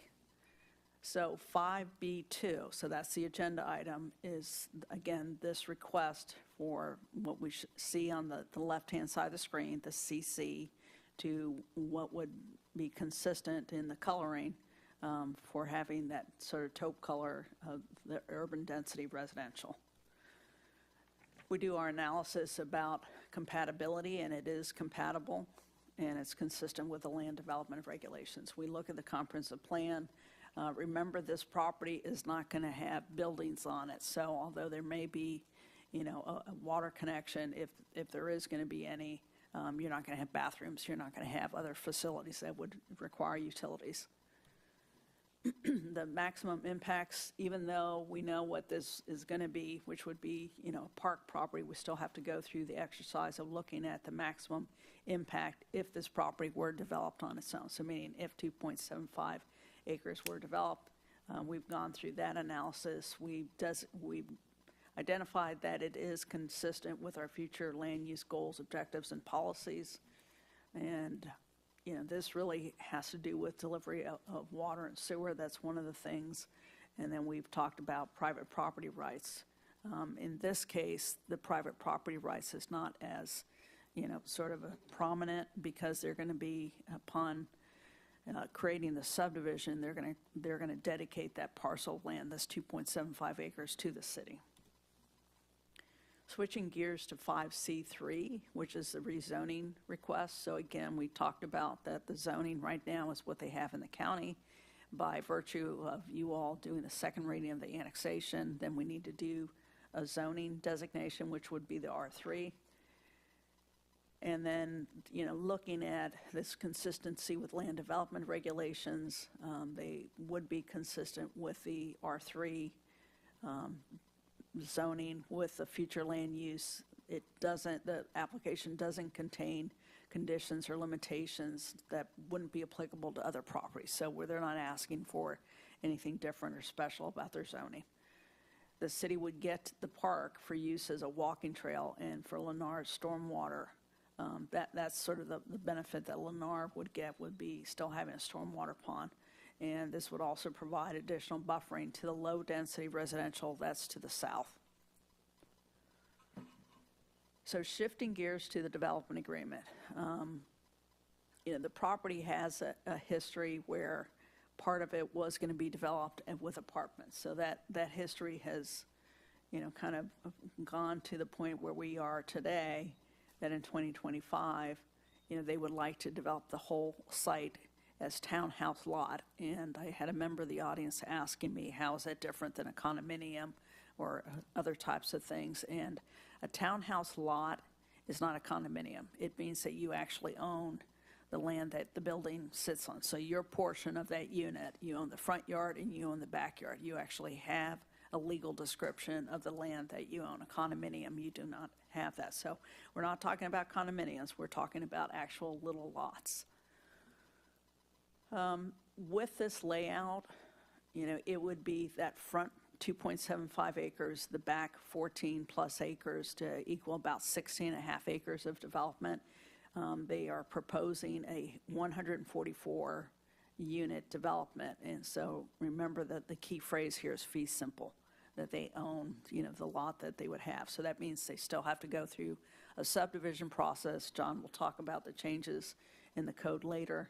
But the development agreement, again, does provide the city some basic assurances about the density, about what type of development, what type of infrastructure they're willing to do, the architecture, the landscaping, and then it addresses the city park with a walking trail. I'll let the applicant talk about their architectural style. You all in December 16th, you reviewed the draft of the development agreement. You didn't make a motion on it because you had discussion on it. These were some of the features that are part of it. It has a 30-year duration. This is the conceptual master plan, and it shows that public park, that really has not changed. The changes really came to Section 5 of the development agreement. So I don't want to read through all this in public. Everybody can read what's up on the screen. But I do want to point out some of the highlighted areas that, staff specifically sort of wrote in, and they agreed to that, this community development district has a responsibility to maintain the drainage pond and the area up to the high water mark. The drainage control structures and conveyance facilities, pond basin, pond banks, so we put a lot of sort of meat onto the bones, if you want to sort of paraphrase it like that, it's something that we feel comfortable, that tells them what they have to do, what is their responsibility, and this talks about the city's opportunity. That last sentence that says, the city shall install monument signage for the park with signage to be approved by the developer or CDD prior to installation or replacement. That was also an item that we talked about. So there's two items here, stormwater pond and how that gets maintained and what is their responsibility. And then the other thing that you all had brought up about was the monument signage. So that is in the development agreement. This slide, again, just goes through what staff feels is consistent with our comprehensive plan, our land development regulations, and then that brings you to the motions. So we have a recommended motion about the small-scale amendment, that's SSA, and then a recommended motion about the rezoning, and then the development agreement. With the development agreement, we had some additional conditions from when we had this meeting back in December 16th. So these items 1 through 5, I think we should still have that as part of the set if you all approve it. But I think they did address what you all have, unless there's something else you want to ask the applicant. Mr. Frampus? A couple things. I have a big problem with mixing the maintenance of the park and all that stuff. I had a problem all along with having that be one of our parks, allowing water retention ponds. If you put a sidewalk around it, then you turn it over as a park. I don't like the idea. These are townhouses, and so was the last community we just talked about. Is anybody considering the same restrictions with the owner-occupied consideration in the agreement like we talked about for them? I mean, we're forcing it on one. It seems like they both should have to do the same thing. I mean, they're both townhouses, right? Am I correct in that? The last one we just did it on was a townhouse? It's the right? same, So it's yes, it would similar. be a subdivision also. So it seems like we should be doing the same thing for this one if we did it for that one, especially in the same night. So there are a couple things I think we should talk about in discussion. I don't like the idea that the developer can tell us what signage to put up in our park. That's why I don't think we should take it over as a park. I think we allow them to just give us our park fees and move on. And we don't have those restrictions, or we take land or something, however, that we normally do that. So that's my thoughts, and hopefully the council can consider it. All right, thank you, Ms. Adams. You had questions as well. Plus, I do, the applicant would like to speak as well. I have 2 cards from the applicants. Would you like them to speak first? Ms. Brzenka and Anna Sanders, we have cards from both of them. Kim Rosanka, Lacey Rosanka, here on behalf of Lennar Homes. We're here to answer questions. This did come before you. We have worked both with Ms. Fisher and with Mr. Carey on changing the development agreement.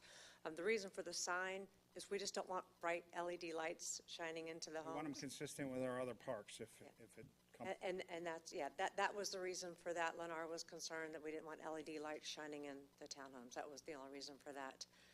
There are other issues too. We're upsizing utilities. We're putting in turn lanes to make the road safer. So there are other differences as to what's being done for this. This isn't an infill project. This is an industrial area. So not that it matters. There's still townhomes. Lennar is known for single-family homes, for selling single-family homes. So we're here to answer any questions. And and if we have any questions from an engineering perspective, I think Ms. Saunders put them to you in December. Ms. Adams, do you have any questions for Ms. Rosanka?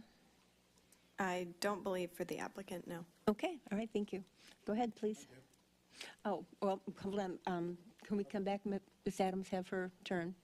Okay, well, it was, since she was standing up there. We'll come back. I'm good with that. Okay, Ms. Adams? Ms. Fisher, if you would please go back to the agreement that has the highlighting.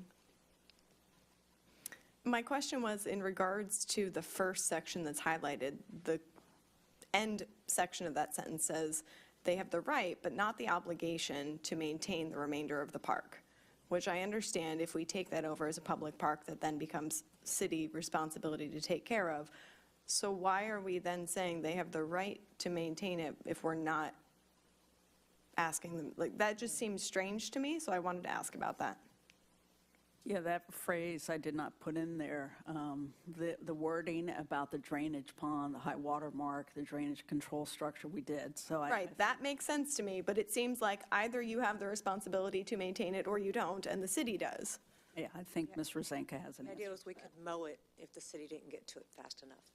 That was the entire idea, that we could mow the park if necessary. If we need to change Yeah. that language, that's, Yeah, I think we're looking at this park acquisition kind of holistically as opposed to short-term. So short-term, Lennar has a high vested interest to make that thing look really nice, right? They want to sell homes. They want to, they're going to be marketing. They're going to be doing all kinds of things. At some point, they'll be out, the HOA will be in, and we'll be working with the HOA. And so at some point, the HOA, we anticipate, will come forward and say, hey, that's a city park. The city should take care of that. And so I think we're trying to hedge both sides of this, long-term approach to what this site will be. So, good evening. Yes, Ms. Saunders. Yes, ma'am. The right, not the obligation, is really directed towards the landscaping, and similar to what Mr. Brody said, I'm sure you guys have a beautiful landscape palette. Lennar tends to go over and above with the landscaping, and so they want the right, not the obligation, to add to that. Another level of assurance that I'd like to make sure that the board recognizes is there will be an HOA component to it, but it's a CDD, so it's a Community Development District, which is in fact a government arm. So they've got voting, they're required to have professional staff, which includes an attorney, an engineer, and a management company. So there are budgets and, all sorts of things that are required to make sure that that community continues to run effectively as it's meant to. So at least right now, there is the CDD will be maintaining that pond and those stormwater areas the development agreement outlines.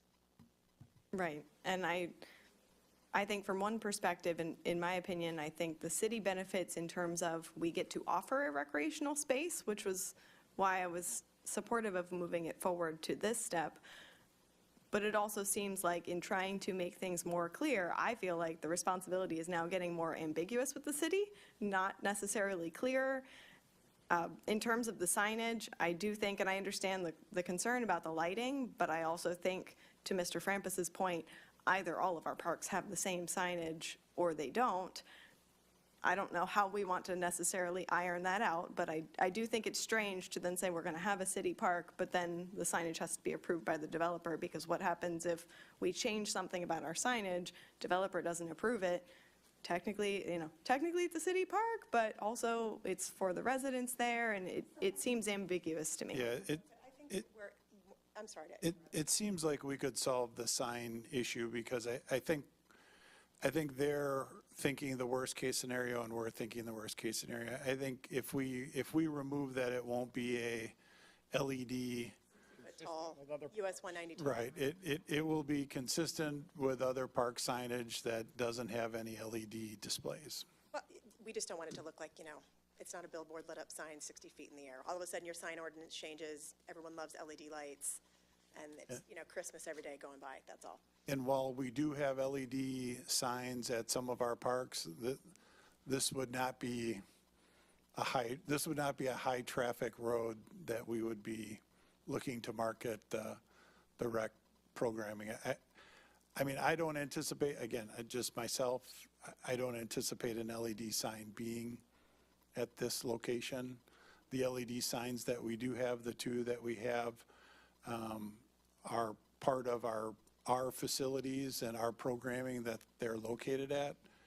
And so that's kind of the goal of those. So it's up to the council, but I think we can put this to bed if we just eliminate that we have, won't be doing any LED signing. Or if we change it to be consistent with our parks, I think that could work too. Some of our parks have LEDs. Right, I get that, but we're also changing our signage and, I think what we would just simply ask is just the professional courtesy, right, to provide us an opportunity to see what is going to be put in front of our main entrance to our project site. Right. Right? And same thing, the right, not the obligation with respect to landscaping. You guys are going to, we're going to go out there and landscape it initially. You guys can obviously change that landscape planning palette if you so choose. We have a significant landscape budget, and we like to make things look, a certain way. And so again, same thing, right, not the obligation. I think we can certainly modify that language to make, I think, both parties comfortable that you guys have the flexibility that you need to have, whether it's the ground monument sign, which I think is what we had spoken about before, and your signage throughout the city, looks really nice, quite honestly. So if it was that, I don't think we'd be putting that in there. But you're right, things do have the tendency to change. So if there could just be, notification or something along those lines that's put into the document that allows us that, like I said, professional courtesy to see what might be forthcoming. thank you. Yes, ma'am. I wonder if we couldn't solve some of this, and I'm looking at Mr. Zanka to see if she's amenable to tying these provisions to the board turnover, and that until the board gets turned over to the residents, they have the, these rights to, for the signage as well as the maintenance of the park area. And once they turn it over, then that terminates. Does that help? I don't understand what you just said. Yeah, it's still, so the CDD, the way the CDD works. Oh, okay. In the beginning, it's developer run, right? Because that's the only person who is there and owns the property. Okay. As homes sell, land owners, property owners, come in and they end up being on the CDD board. They run for election, they get voted in. But the CDD board itself, the governance of the board will not change. That is always, so that professional governmental component will always be there. All right, so we'll have to work something else out if we want to. It's like Barefoot Bay does that, right? Is that? Barefoot Bay is a little different because they have a county charter, but. Right.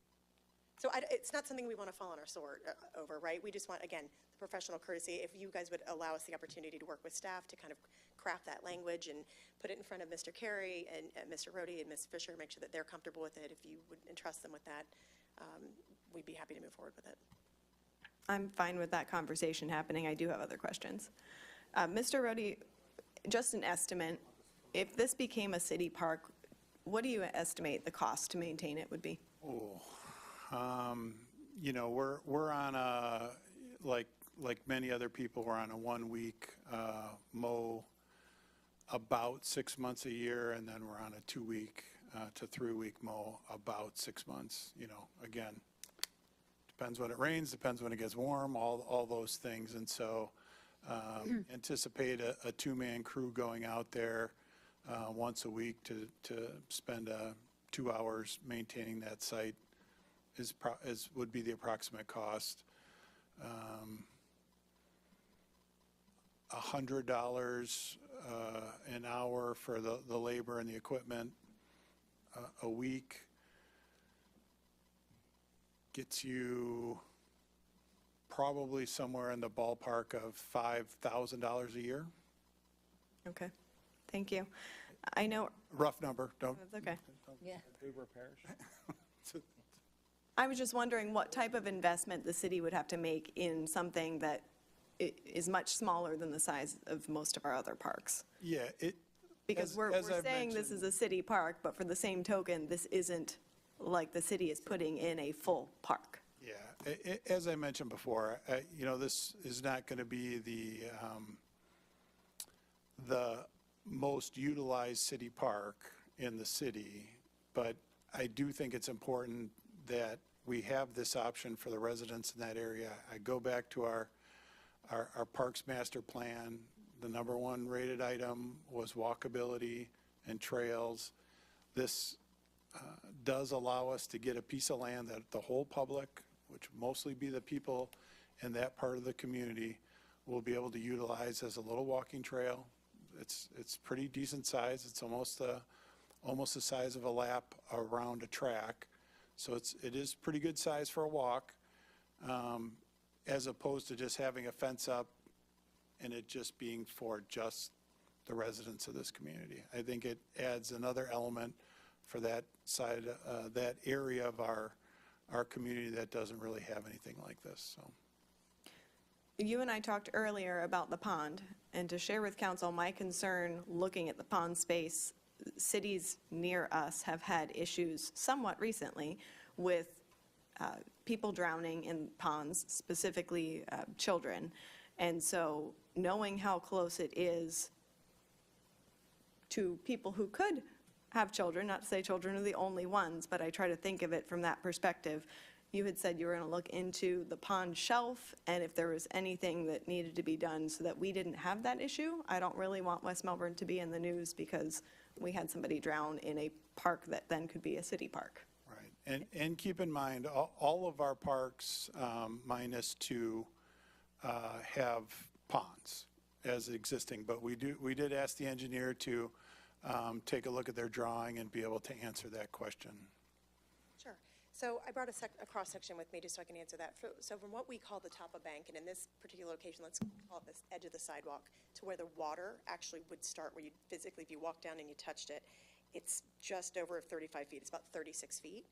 The slope of that is 5 to 1. So that means every 5 feet, it's a foot, right? Like you go 5 feet, the elevation changes a foot. That same slope continues for a water depth of 2 feet. So from where the water starts to that 2-foot depth, that's an additional 15 feet. And we've got it at that 5 to 1 slope. When you design and permit with St. Johns River Water Management District, you're allowed to do steeper slopes. However, when you do that, they do have a requirement for fencing for that exact reason. That rule came into effect, I'm going to say the early 2000s, because of unfortunate incidents. Also, the lake bank is hard to stabilize. In this particular circumstance, we used a 5 to 1 side slope. The 4 to 1 side slope, per St. John's state requirements, 4 to 1 does not require fencing, so ours is actually flatter than that, and we have received our St. John's Water Management District permit, just so you're aware. Okay, thank you. Yeah, and the reason for that is because you're able to crawl out of that. So they've done studies with the state through St. John's that those slopes are appropriate, and again, our slope is flatter than that, meaning it's more relaxed, easier to exit the pond if you were, unfortunately, in it. Thank you. Yes, ma'am. Mr. Frampus? Thank you, Mayor. Christy, in this picture here that I'm looking at, all the blue would be considered the high water mark, right? All the way up to the edge of the dotted line? It could be, Anna. You all put this together, this graphic, so.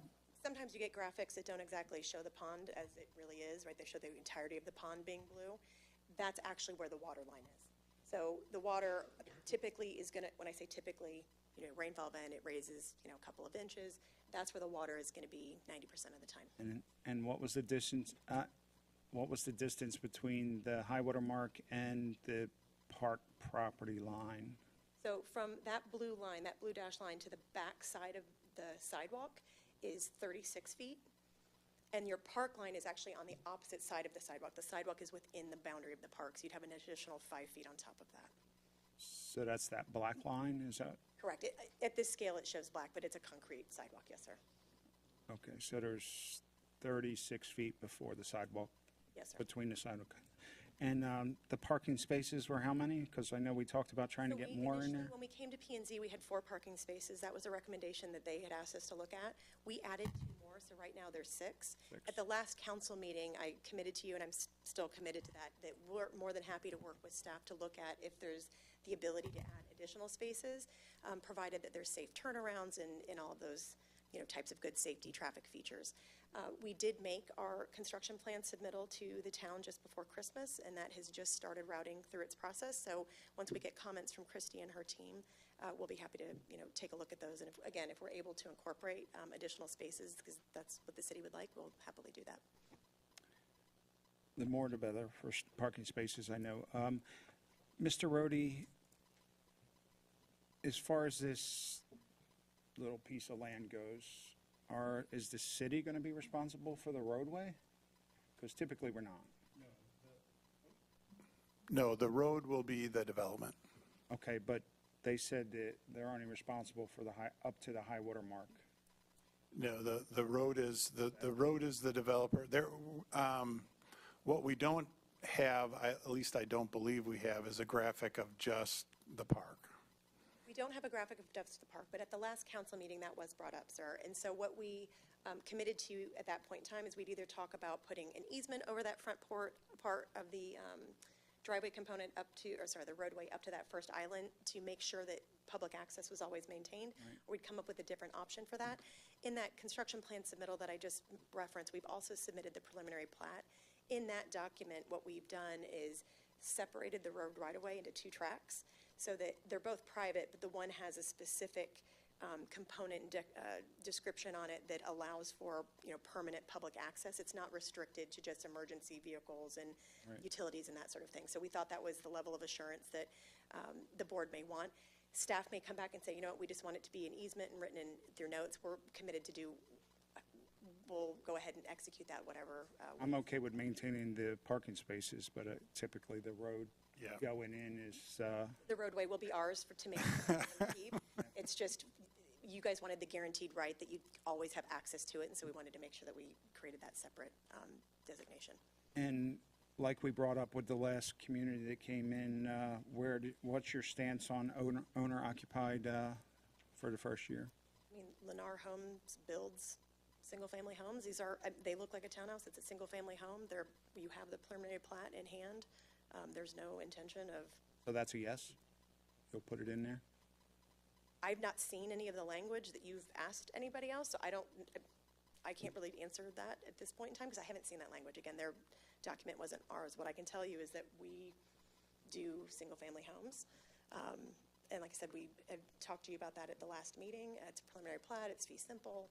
We've already submitted that document. So how do we get the language? We gave the other group 5 minutes. Would they like 5 minutes to caucus? No, yeah, I haven't seen... don't disagree with you. I just want to be consistent with what we did. Yeah, and that, remember, the other development agreement did have a section about rental restriction, and then they were going to add some other language. This development agreement doesn't have a section about rental restriction. If that's what you're asking, that they consider, that they have both the rental restriction and the corporation. I don't know what that other language is. We could certainly provide to them a copy of what, we had with Stellar in terms of the rental restriction language that Stellar had in their agreement, and they can see that. But no, in this agreement, there isn't a section on rental restriction. Okay. I just feel we should be consistent with what we're approving for these types of communities. So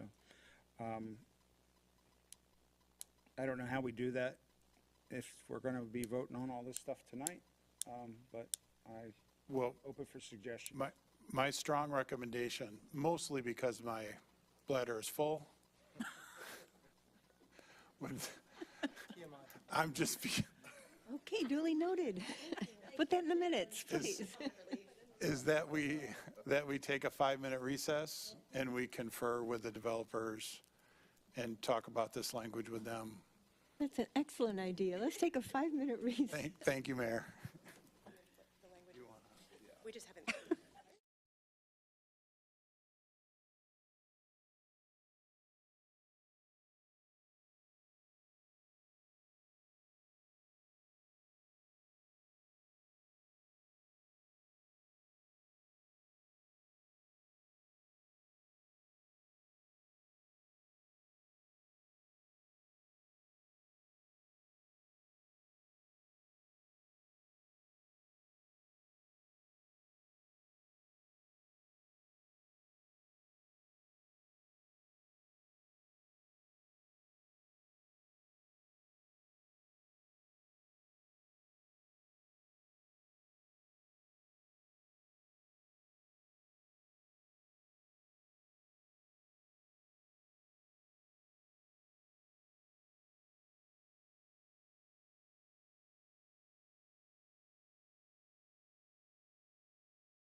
So unfortunately, I'm not as important as my kids might think I am, right?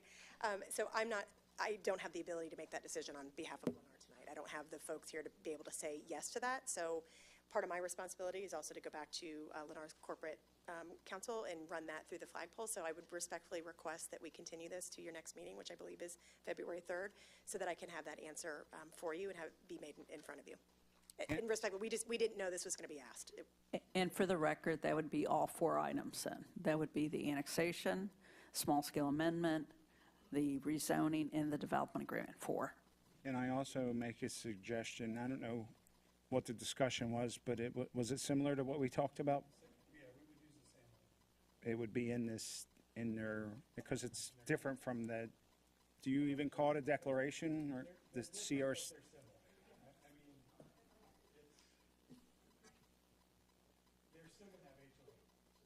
Yeah, we'll have CDD documentation, then we have HOA documents. Yes, sir. So I know all council wasn't privy to what we were talking about. Can you explain that a little bit so they would know how it would be enforced? So we would have it in the HOA docs, so the HOA or the CDD. So the CDD would be aware of it. It's kind of like a subcommittee, right? You've got the CDD and then you've got the HOA. The HOA would actually be the managing entity of the homes itself. The CDD is more of your infrastructure and your community property and that type of thing, but the CDD is from an enforcement standpoint above the HOA. And so while the HOA would have its own board and so on, and they would self-police it, the CDD would be the entity that would step in and assist if. So which document is it better to be in? The HOA documentation, because that's actually what Declaration. covers the house in the specific lot itself. Yes, sir. So it would be in the HOA docs where they were,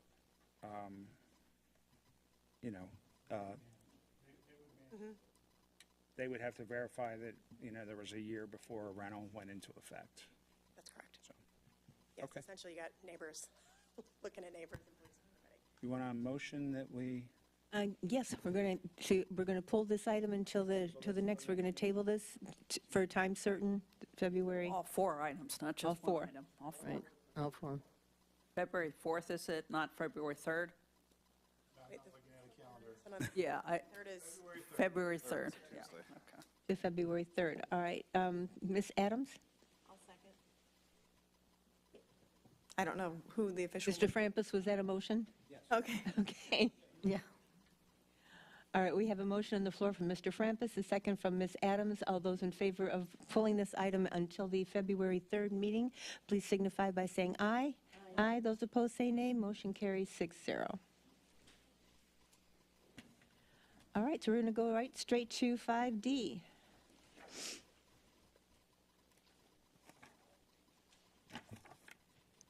Oh, that's me. All right, let me get settled here now that that's over. Give me just a second. All right, so this is an ordinance, as we discussed last time.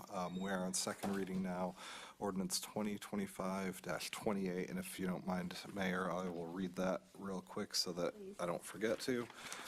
This is ordinance number 2025-28, an ordinance of the City of West Melbourne, Florida, relating to plats, creating section 86-3 of the City Code of the City of West Melbourne, designating the city manager as the approval authority for plats and replats, and permitting the delegation of city manager's duties, amending section 86-10 of the City Code of the City of West Melbourne relating to preliminary plat submittal requirements, amending section 86-13 relating to administrative review of preliminary plat, amending section 86-15 relating to preliminary plat review by Planning and Zoning Board, amending sections 86-16 relating to preliminary plat by the city manager, amending section 86-20 relating to final plat, amending section 86-22 relating to final plat review by Planning and Zoning Board, amending section 86-23 relating to final plat review by city manager, amending section 86-24 relating to recording of the final plat, amending section 86-25 relating to use of plat, providing for conflicts, providing for severability, providing for codification and scrivener's errors, and providing an effective date. So this ordinance came about because the legislature took away final plat authority and preliminary plat review authority from the governing body of the city. And so we have to change our city codes accordingly. The state law does not prevent it from going to the Planning and Zoning Board, so we left that in. Instead of the city council, the city manager will be the approval authority. He can delegate his review and approval authority to another employee if necessary and if he desires to, but he will be the final and accountable reviewer. And the rest of the ordinance is really just making sure the city code lines up with state statute, so that we have the proper authority under the city code to approve plats now that this new statute is in effect. The statutes that have been going through with plats began before this law went into effect. We don't have any more in the hopper now. So plats from here on out will have a public hearing before Planning and Zoning Board, but will go to the city manager for final review and approval. So that is the ordinance, and I will take any questions that you may have. Thank you. Mr. Frampus. I just want to make a motion, but do we need public comments before that, since it's, Yeah, this is an ordinance, so there's a public hearing aspect to it. I have no speaker cards, so therefore we'll close the public hearing. You've opened it and closed it, and Mr. Frampus. I make a motion, we approve ordinance 2025-28 as written. Thank you. Ms. Adams? I'll make a second with a comment that I hope Mr. Rhodey asks them such good questions that we would have, that we miss out on the opportunity to do so. Thank you. Thank you. Ms. Volz, you have a question? Well, not a question, but a comment. If it's going to go before the Code Enforcement Board, we better make sure that the people sitting on the Code Enforcement Board realize the importance of their decisions and how, it could affect everything, because it's not going to be coming before the council. So they're going to be really, really important after this. Yeah, that's certainly a conversation we've had with board members, but we'll continue to hammer that home, that they are the only public and recommending body that's going to be looking at it now. Thank you. Thank you. We have a motion on the floor from Mr. Frampus, a second from Ms. Adams. All those in favor, please signify by saying aye. Aye. Those opposed, say nay. Motion carries 6-0. All right, next item, 5E. Okay, so that is this is the businesses selling alcohol near institutions ordinance, which is the ordinance that came out of the promise discussions, where the city council requested an ordinance to eliminate the ability of the alcohol sale licenses within the community park. It does not remove the provision that allows a one-time event to be able to sell alcohol if requested and if approved by city council. So this is taking away the permanent license, though, from that area.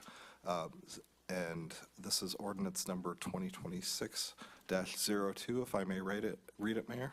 Yes, please. An ordinance of the City of West Melbourne, Florida, relating to businesses selling alcohol near institutions, amending Chapter 10, Section 10-5 of the City Code of the City of West Melbourne, eliminating an exemption from the prohibitions on businesses having license to serve alcohol near an institution if the business has a lease, concession agreement, or contract with the city, providing for conflicts, providing for severability, providing for codification and scrivener's errors, and providing an effective date. And I will take any questions that you may have about this ordinance. Ms. Adams. All right, Mr. Frampus. Again, I'm just going to make a motion, so All right, thank you. we got to do public hearing first, right? And again, we've opened the public hearing. I have no cards, no one to speak, so we're closing the public hearing, and yes? Thank you, Mayor. Make a motion, we approve ordinance 2026-2 on first reading. as Thank you. written. Mr. Gaylord. I'll second. All right, we have a motion on the floor from Mr. Frampus, a second from Mr. Gaylord. All those in favor, please signify by saying aye. Aye. Those opposed, say nay. Motion carries 6-0. All right, next item is the minutes. I'm sorry, public forum. We have nothing for public forum. All right, next is the consent agenda, which is approve the regular council minutes of Tuesday, December 16th. Ms. Adams? I'll make a motion to approve the minutes of our previous meeting. All right, thank you. Ms. Volz? I'll second. All right, we have a motion to approve the minutes by Ms. Adams and a second from Ms. Volz. All those in favor, please signify by saying aye. Aye. Those opposed say nay. Motion carries 6-0. All right, next item. All right, so this is ordinance number 2026-01, recovery residences. The past couple ordinances that I've discussed are either had been previously discussed or are very simple in nature. This one is a little bit more probably coming out of nowhere, so I want to explain the background a little bit. There are, and Ms. Fisher is here if you have any zoning questions for her, but there are currently allowed in the city group homes in the commercial Wickham and commercial New Haven zoning districts. The state in the last session mandated every city to create a process for approval of recovery residences. A recovery residence is essentially a group home for people who are recovering from drug and alcohol addiction. The house is supposed to be completely drug and alcohol free, and the nature of how they run it is kind of up to the individual homeowner, how they want to operate it, but they are supposed to monitor all of the rooms for drugs and alcohol to make sure that it's not on site. And the recovery residence is something that arguably would be allowed under the current code. But the state mandated certain approval issues that we have to look into when approving it. And so as I discussed in the staff report, they're also commonly known as sober homes. So, the staff report that the Florida Senate did kind of uses those terms interchangeably. So it seems like even though the statute isn't entirely clear, that the sober homes and the recovery residences are the same thing. And there's a voluntary certification program for recovery residences through the state conducted by private credentialing agencies. And, this all happens at the state level, but at the local level, the ordinance requires us to see if there are any reasonable accommodations that need to be made. So that's part of the application process, which is the justifications for the request of reasonable accommodations. And the ordinance itself that you see in front of you is very similar to what most other agencies have, because most of the criteria that are in it are mandated by the new state statute. And so if you see in last month, the city of Melbourne approved theirs, and their ordinance is substantially similar to ours because, again, these provisions are somewhat cookie cutter and mandated by the state. There are a couple of differences. Number one, the statute doesn't prohibit the charging of a fee for the application.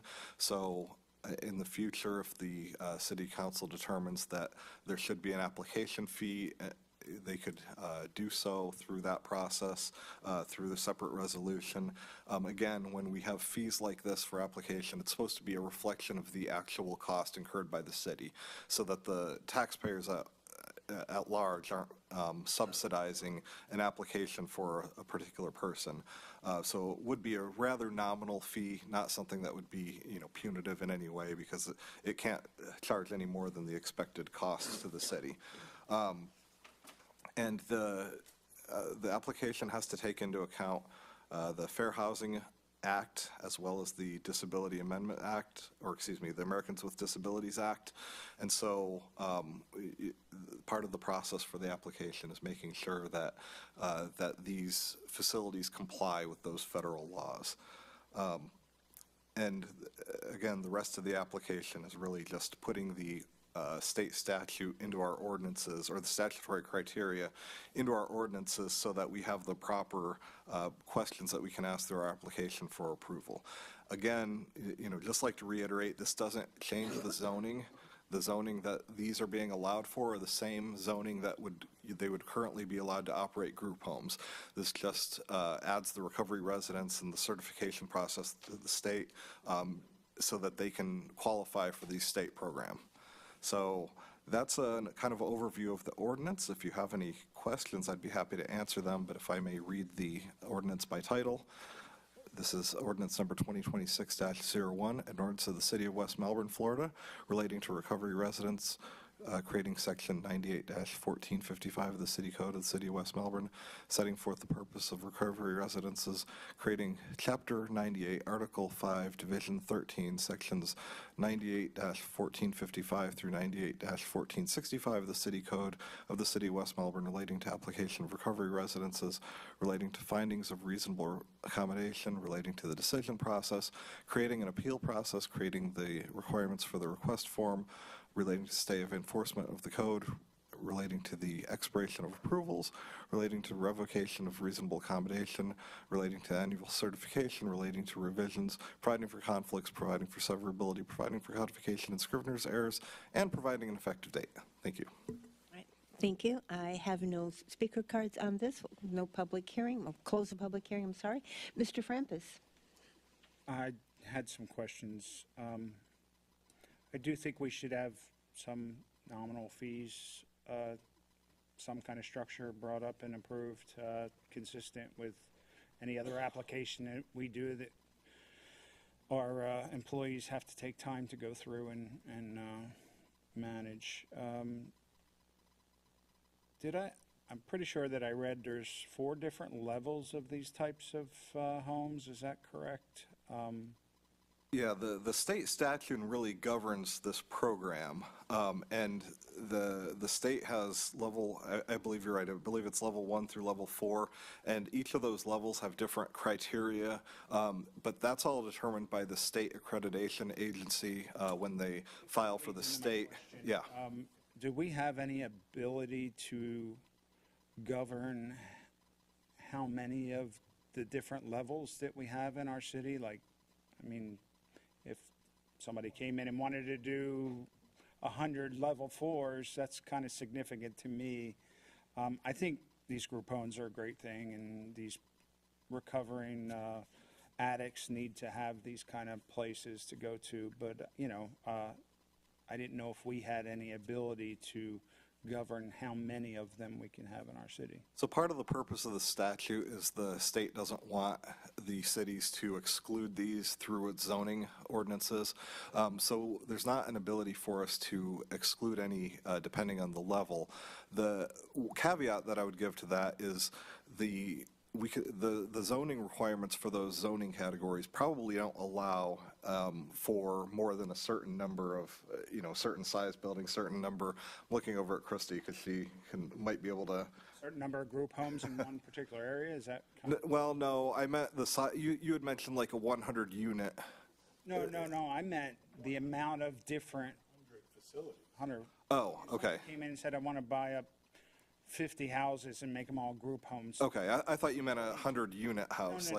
Okay. Do we have the ability to No, do that at all? we don't. What I will also say, though, is Christy and I have discussed this at length, and we You might want to buy 100 townhomes and make them group homes. Yeah. If the townhomes are in the commercial Wickham or commercial New Haven, then we might have to look into that. But these are designed to be kind of normal single-family homes that rent out individual rooms. So they're going to be, by their nature, pretty small. But no, there's no mechanism to say, all right, we've already got 5 of them, now we don't want any more. The thing, that's preempted. I know that many years ago, the state had preempted local governments from not allowing recovery residences in single-family or other residential. So it was pretty broad, the exemption. I had been asked whether we have these already, and the answer is yes. There are. Most of these are sort of in the area off of New Haven, in the older neighborhoods. So this is really in sort of that area between where the mall is to Dairy Road. We have a bunch of those little streets on the north side and the south side. That's where most of these are. So I don't, it's not as though the city, since I've been here, has ever had a big clamoring that, there's some organization that thinks this is windfall profit, so they want to build 100 of these. I've never heard of that. Good to know. And you'll come back with a fee structure, Mr. Rhodey? We would be happy to. We're taking a look at some of the requirements. I'd be happy to. We're taking a look at some of the requirements that we'd be responsible for and just trying to come up with a ballpark of how much time, some of it is very, office orientated and some of it is on site. And so trying to. We have to do inspections too? That's what they're requiring us. Oh, fun. And so we're reading through those to try to see, okay, on average, is this like a typical? Does that include the county fire marshal that we?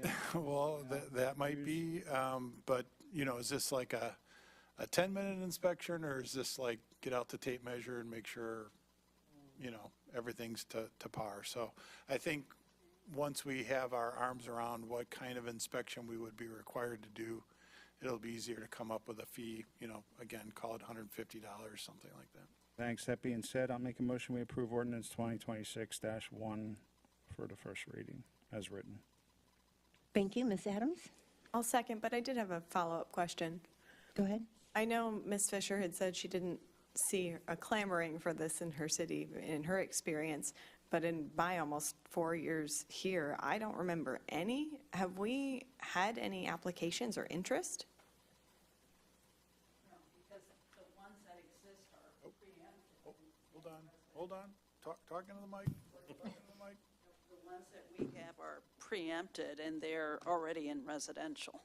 So it's different than the assisted living facilities, the small group homes that are, mostly for the care of the elderly, and that does very clearly go through sort of a state process, but is also preempted. So that means that cities cannot say, okay, in neighborhood X, it's single-family homes, you cannot have a group home. No, the state says, there can be as many group homes as long as there's a separation distance of 1,200 feet, linear feet, and that's what we measure. This is an unknown entity to me and to many of my colleagues, so I don't think a lot of us have a handle on it. I think that fee will end up being higher than what you said. Okay, thank you. I think, all right, we have we have a motion on the floor from Mr. Frampus, a second from Ms. Adams. All those in favor, please signify by saying aye. Those opposed, say nay. Motion carries 6-0. All right, item 8B, Mr. Rhodey. Thank you, Mayor, Deputy Mayor, and members of the council.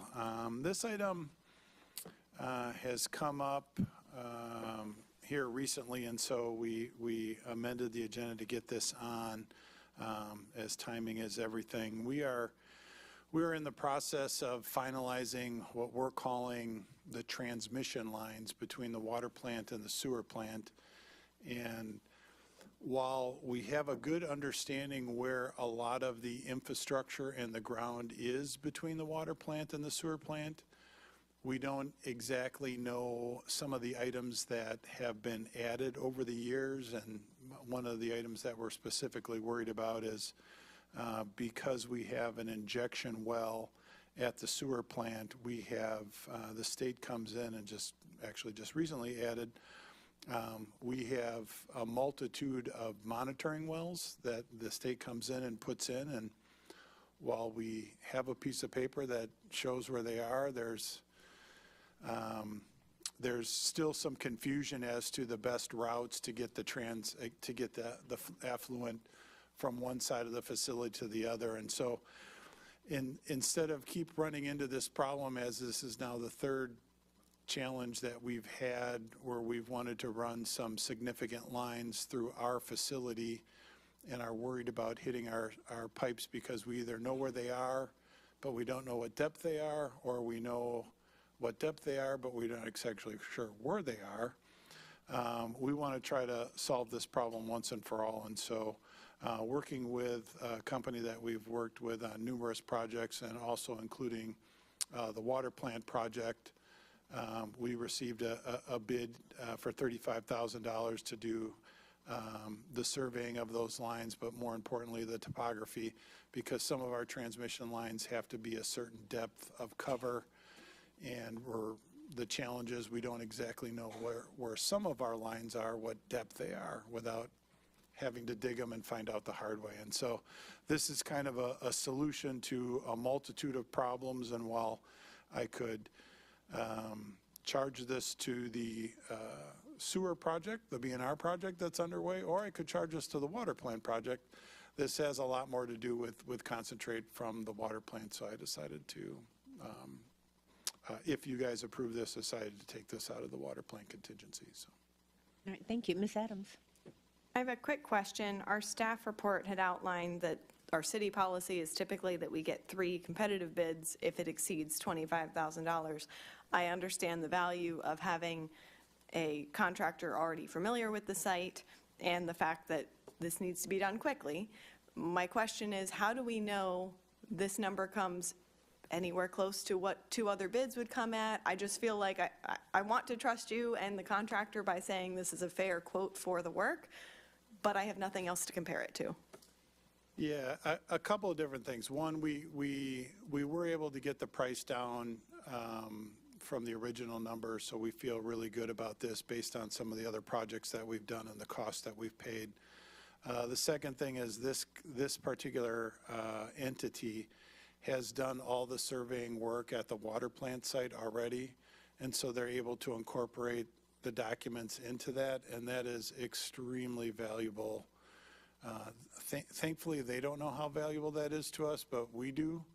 And so that is a bonus that is really important to this. The other item is they are on site at the water plant. So the company TLC, who's doing a great job on the water plant, by the way, the company TLC that's doing our water plant, it has them on site daily doing testing.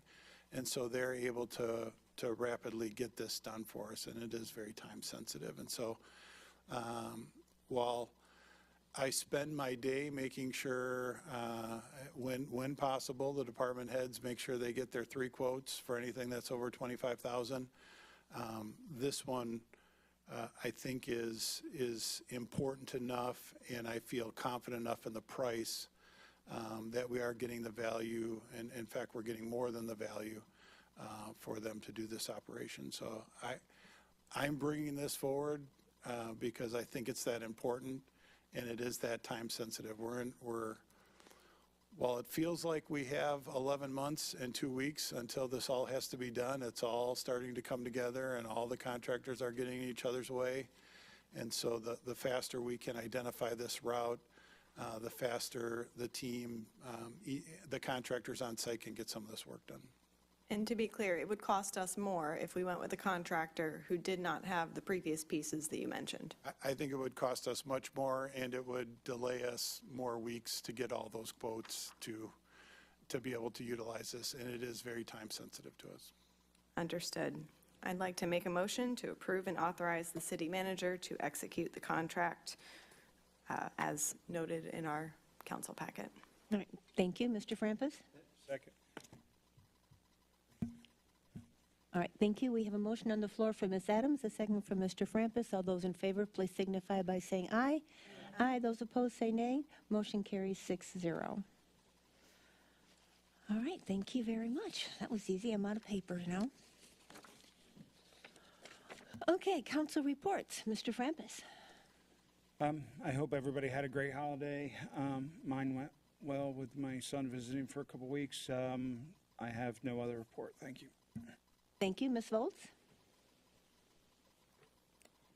Yes, yeah, I had multiple holidays, multiple Christmases in multiple different places, so I was everywhere. But I spent a lot of time making chocolate, believe me, a lot of time. I mean, I'm still making chocolate. And it was delicious. Yeah, Very good. good. I just took a whole ton of it over to the police department before. Yeah. That was for everyone. Yeah.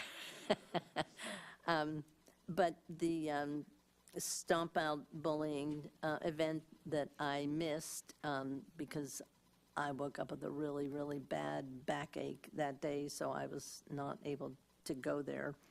I hope it went well. the chamber event that I was at, Linda Weatherman and Jim Leisenfeld, the county manager, were both there. They did a great presentation, so that was really good. And I think that was it. Thank you. All right, thank you, Ms. Adams. I wanted to give the council an update in regards to our Youth Advisory Board. They, since their last meeting, they had some really great discussion at their last meeting, not since, sorry, at their last meeting in terms of how they want to accomplish their different goals. They had discussion talking about the differences between their short-term and long-term goals, and I think they've got a solid plan for most of them moving forward, which is good.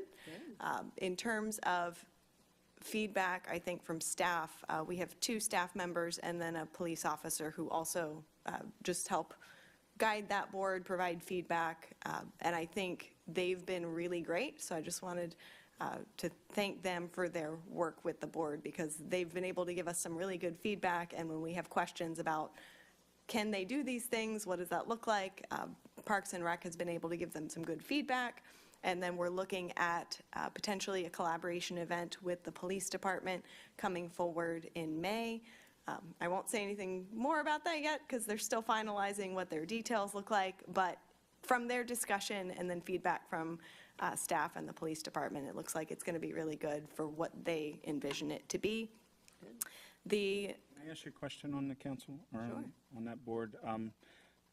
Have we talked to them about maybe getting them tours of the different areas of the city so they can come? I know they're all young and probably haven't seen all that stuff. I didn't know if we did that kind of outreach for them to help them formulate some ideas. So we have had that conversation with them, and I know that our representative from the police department was also great in their first 2 meetings in sharing some of his ideas and feedback in terms of trying to help them see kind of the whole viewpoint of the city. We always like to share the smells of the sewer plant, too. So, I did get nervous when Councilmember Adams asked about field trips. That did make me a little nervous, but we are going to try to accommodate that the best we can. So, Thank you. In terms of a League of Cities update, we did just have our meeting this past week, but I did want to let everybody know that currently, it looks like there's about 1,700 bills that have been filed at the state level, and there is still an open window to submit things. So I know I see Mr. Rohde's getting a little stressed out. It does not mean all of those bills obviously will be moving forward, but if you haven't joined the league's calls, which are typically on Mondays, this week due to the holiday it was on a Tuesday, they're really good at keeping eyes on things, but I will note they don't have 5 hours on the phone to update everybody on everything that's moving, and so if you have a particular interest, you may want to take a look to see if bills have been filed in relation to that interest. I had a resident reach out in regards to clarification on e-bikes and things like that. And so we had a conversation about it, and I had asked the city attorney about any potential legislation moving forward with that. Obviously, that's not going to make the league's phone call review, but I am going to keep eyes in terms of if things like that are moving, they're going to impact our residents. So I just wanted to bring that to your attention. And then just recognize, Chief, that the Stomp Out Bowling event was very well done. It helped that it was beautiful, cool weather. So I appreciate that. I know you didn't control the weather, but it was a great event all the way around. I think the students really enjoyed it, and I noticed, I know it's a small thing, but the audio from this year compared to previous years, much easier to hear our student speakers and that type of thing, and so I think that just helped kind of bring it together before they walked to the school. So thank you. Okay.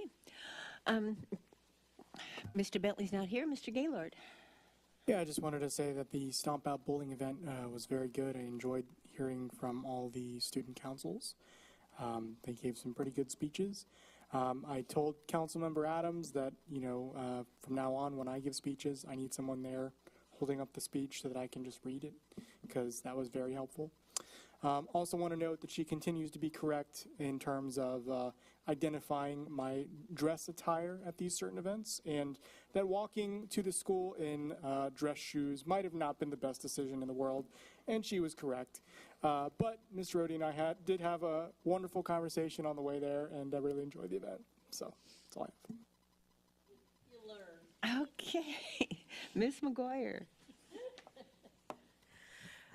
Since we met last, I did get the chance to do another ride-along with our police force.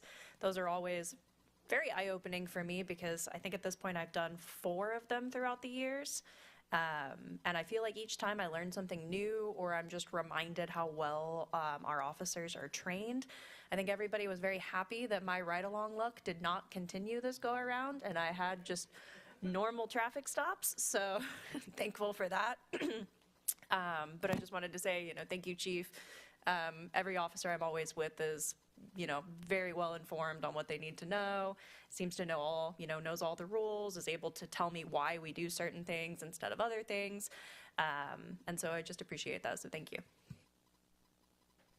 All right, thank you very much. And I will say that I don't want to copy what everyone else has said, but the stomp out bullying thing, of course, I was there and it was very nice. Although I had other things to do, so so sorry I wasn't able to walk the whole distance. But I'm sure you did well without me. I also wanted to congratulate Ms. Adams because she was sworn in as the new Space Coast League of Cities president. So we're very, very happy and very proud of her to be there. And tomorrow's the pension board. Mr. Bentley's not going to be there, but I will be there in his place. And then this weekend, or the 25th, whenever that is coming up, I leave for Tallahassee for the Florida League of Cities legislative days. And Ms. McGuire's going and Mr. Gaylord is going as well.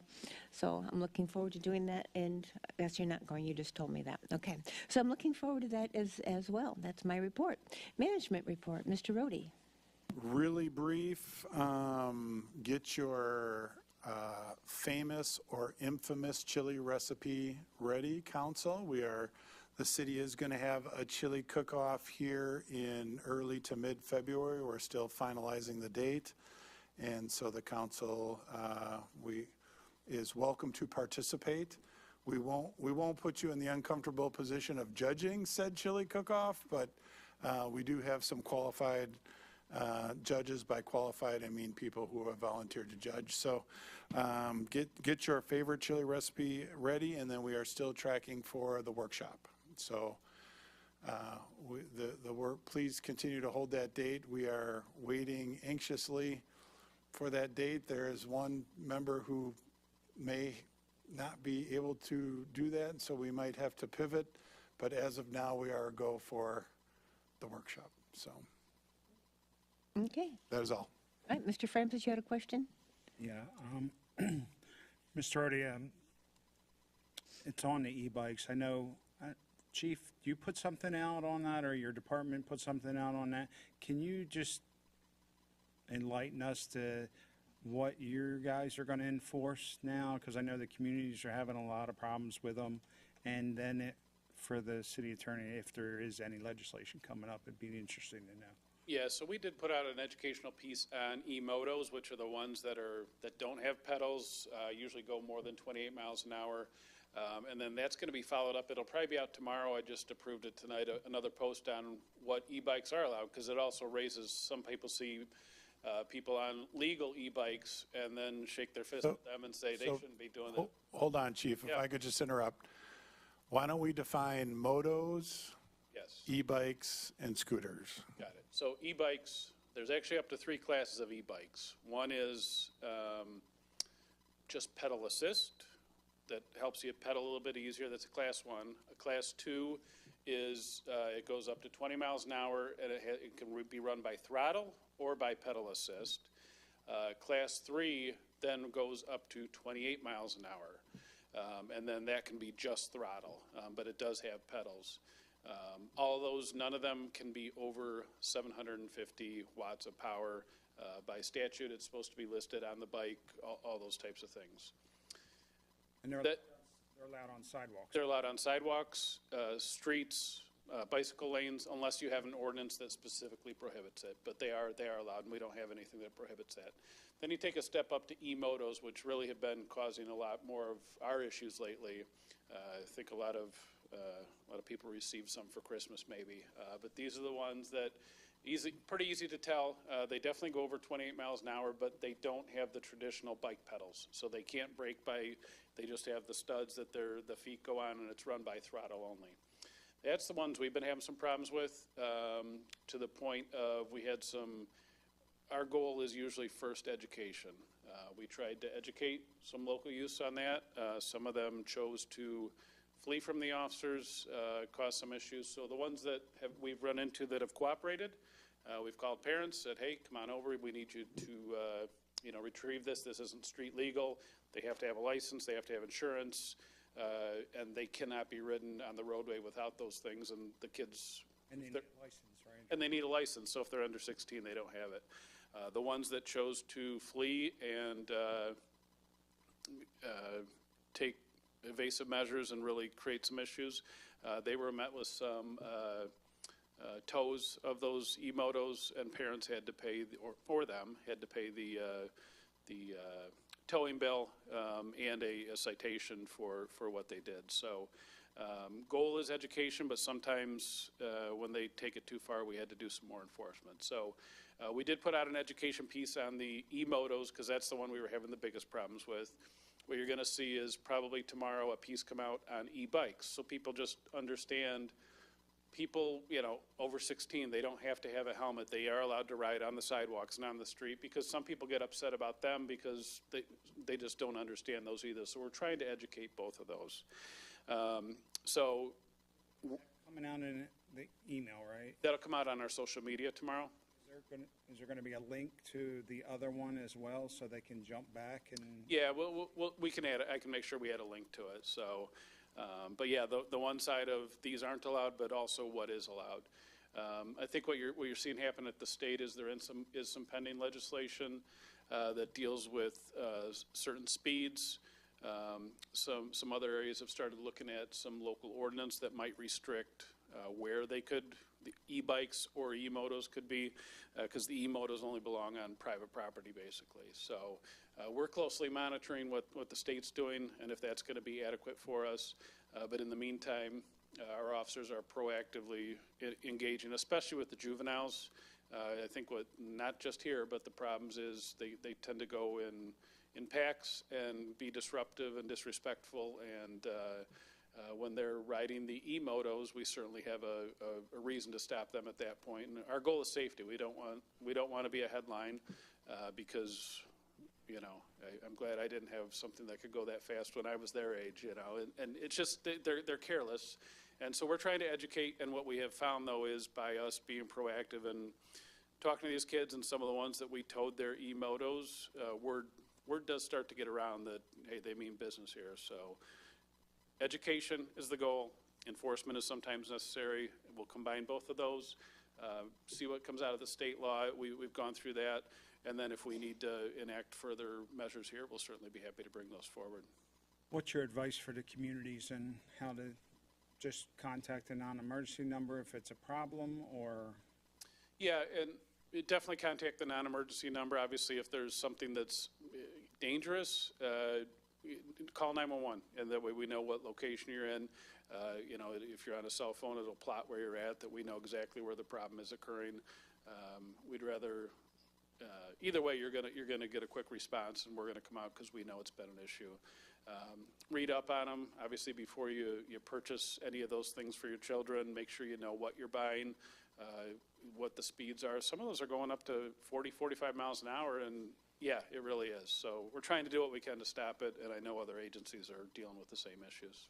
And just to clarify, e-bikes are okay. They are. Under a certain class are okay on sidewalks, roadways. Bike lanes, yes. E-motos are not allowed. Correct. On public right-of-ways. That's correct. They have to be licensed, they have to be insured. They don't have a VIN, so they can't be licensed or insured. So All classes of e-bikes are okay. Class 1, 2, and 3 are all currently okay on the roadway up to 28 miles an hour. It's the e-motos, like I said, they would have to be licensed and insured, but they don't have a VIN, so they can't be licensed and insured. Plus, you would need a licensed driver's license to operate them. They're only allowed on private property, and of course, with that private property's permission. And that is the confusion. So, That has been the confusion as. Our issue is either one, they go up on the grasses, they tear up the grasses, and they're very disrespectful, like the chief was saying. You just kind of stop them just to talk to them and say, hey, stay on the damn roadway and don't mess up the grass. But And the ones that we've dealt with that have been respectful and whatever, and they've gotten the message, and we haven't had additional problems with them. So it's just going to take kind of a concerted effort to let them know we're paying attention out there, and we certainly are. thank you. So I have a question on this as well. So Wingate, during school time, certain school times, traffic is moving at 15 miles an hour, and the speed limit's 25 for most of it, and the kids are on the sidewalk doing 28. If it'll go 30, they'll do that. So they're going faster than the cars are going. And so the people who are out there just walking their dog or just not paying attention, because they're quiet, you don't know they're coming along. How can we make this safe for the public who are just out there walking, and you've got a kid coming by at 25 or 28 miles an hour? Well, and that applies to the roadway, so we would have to enact something locally.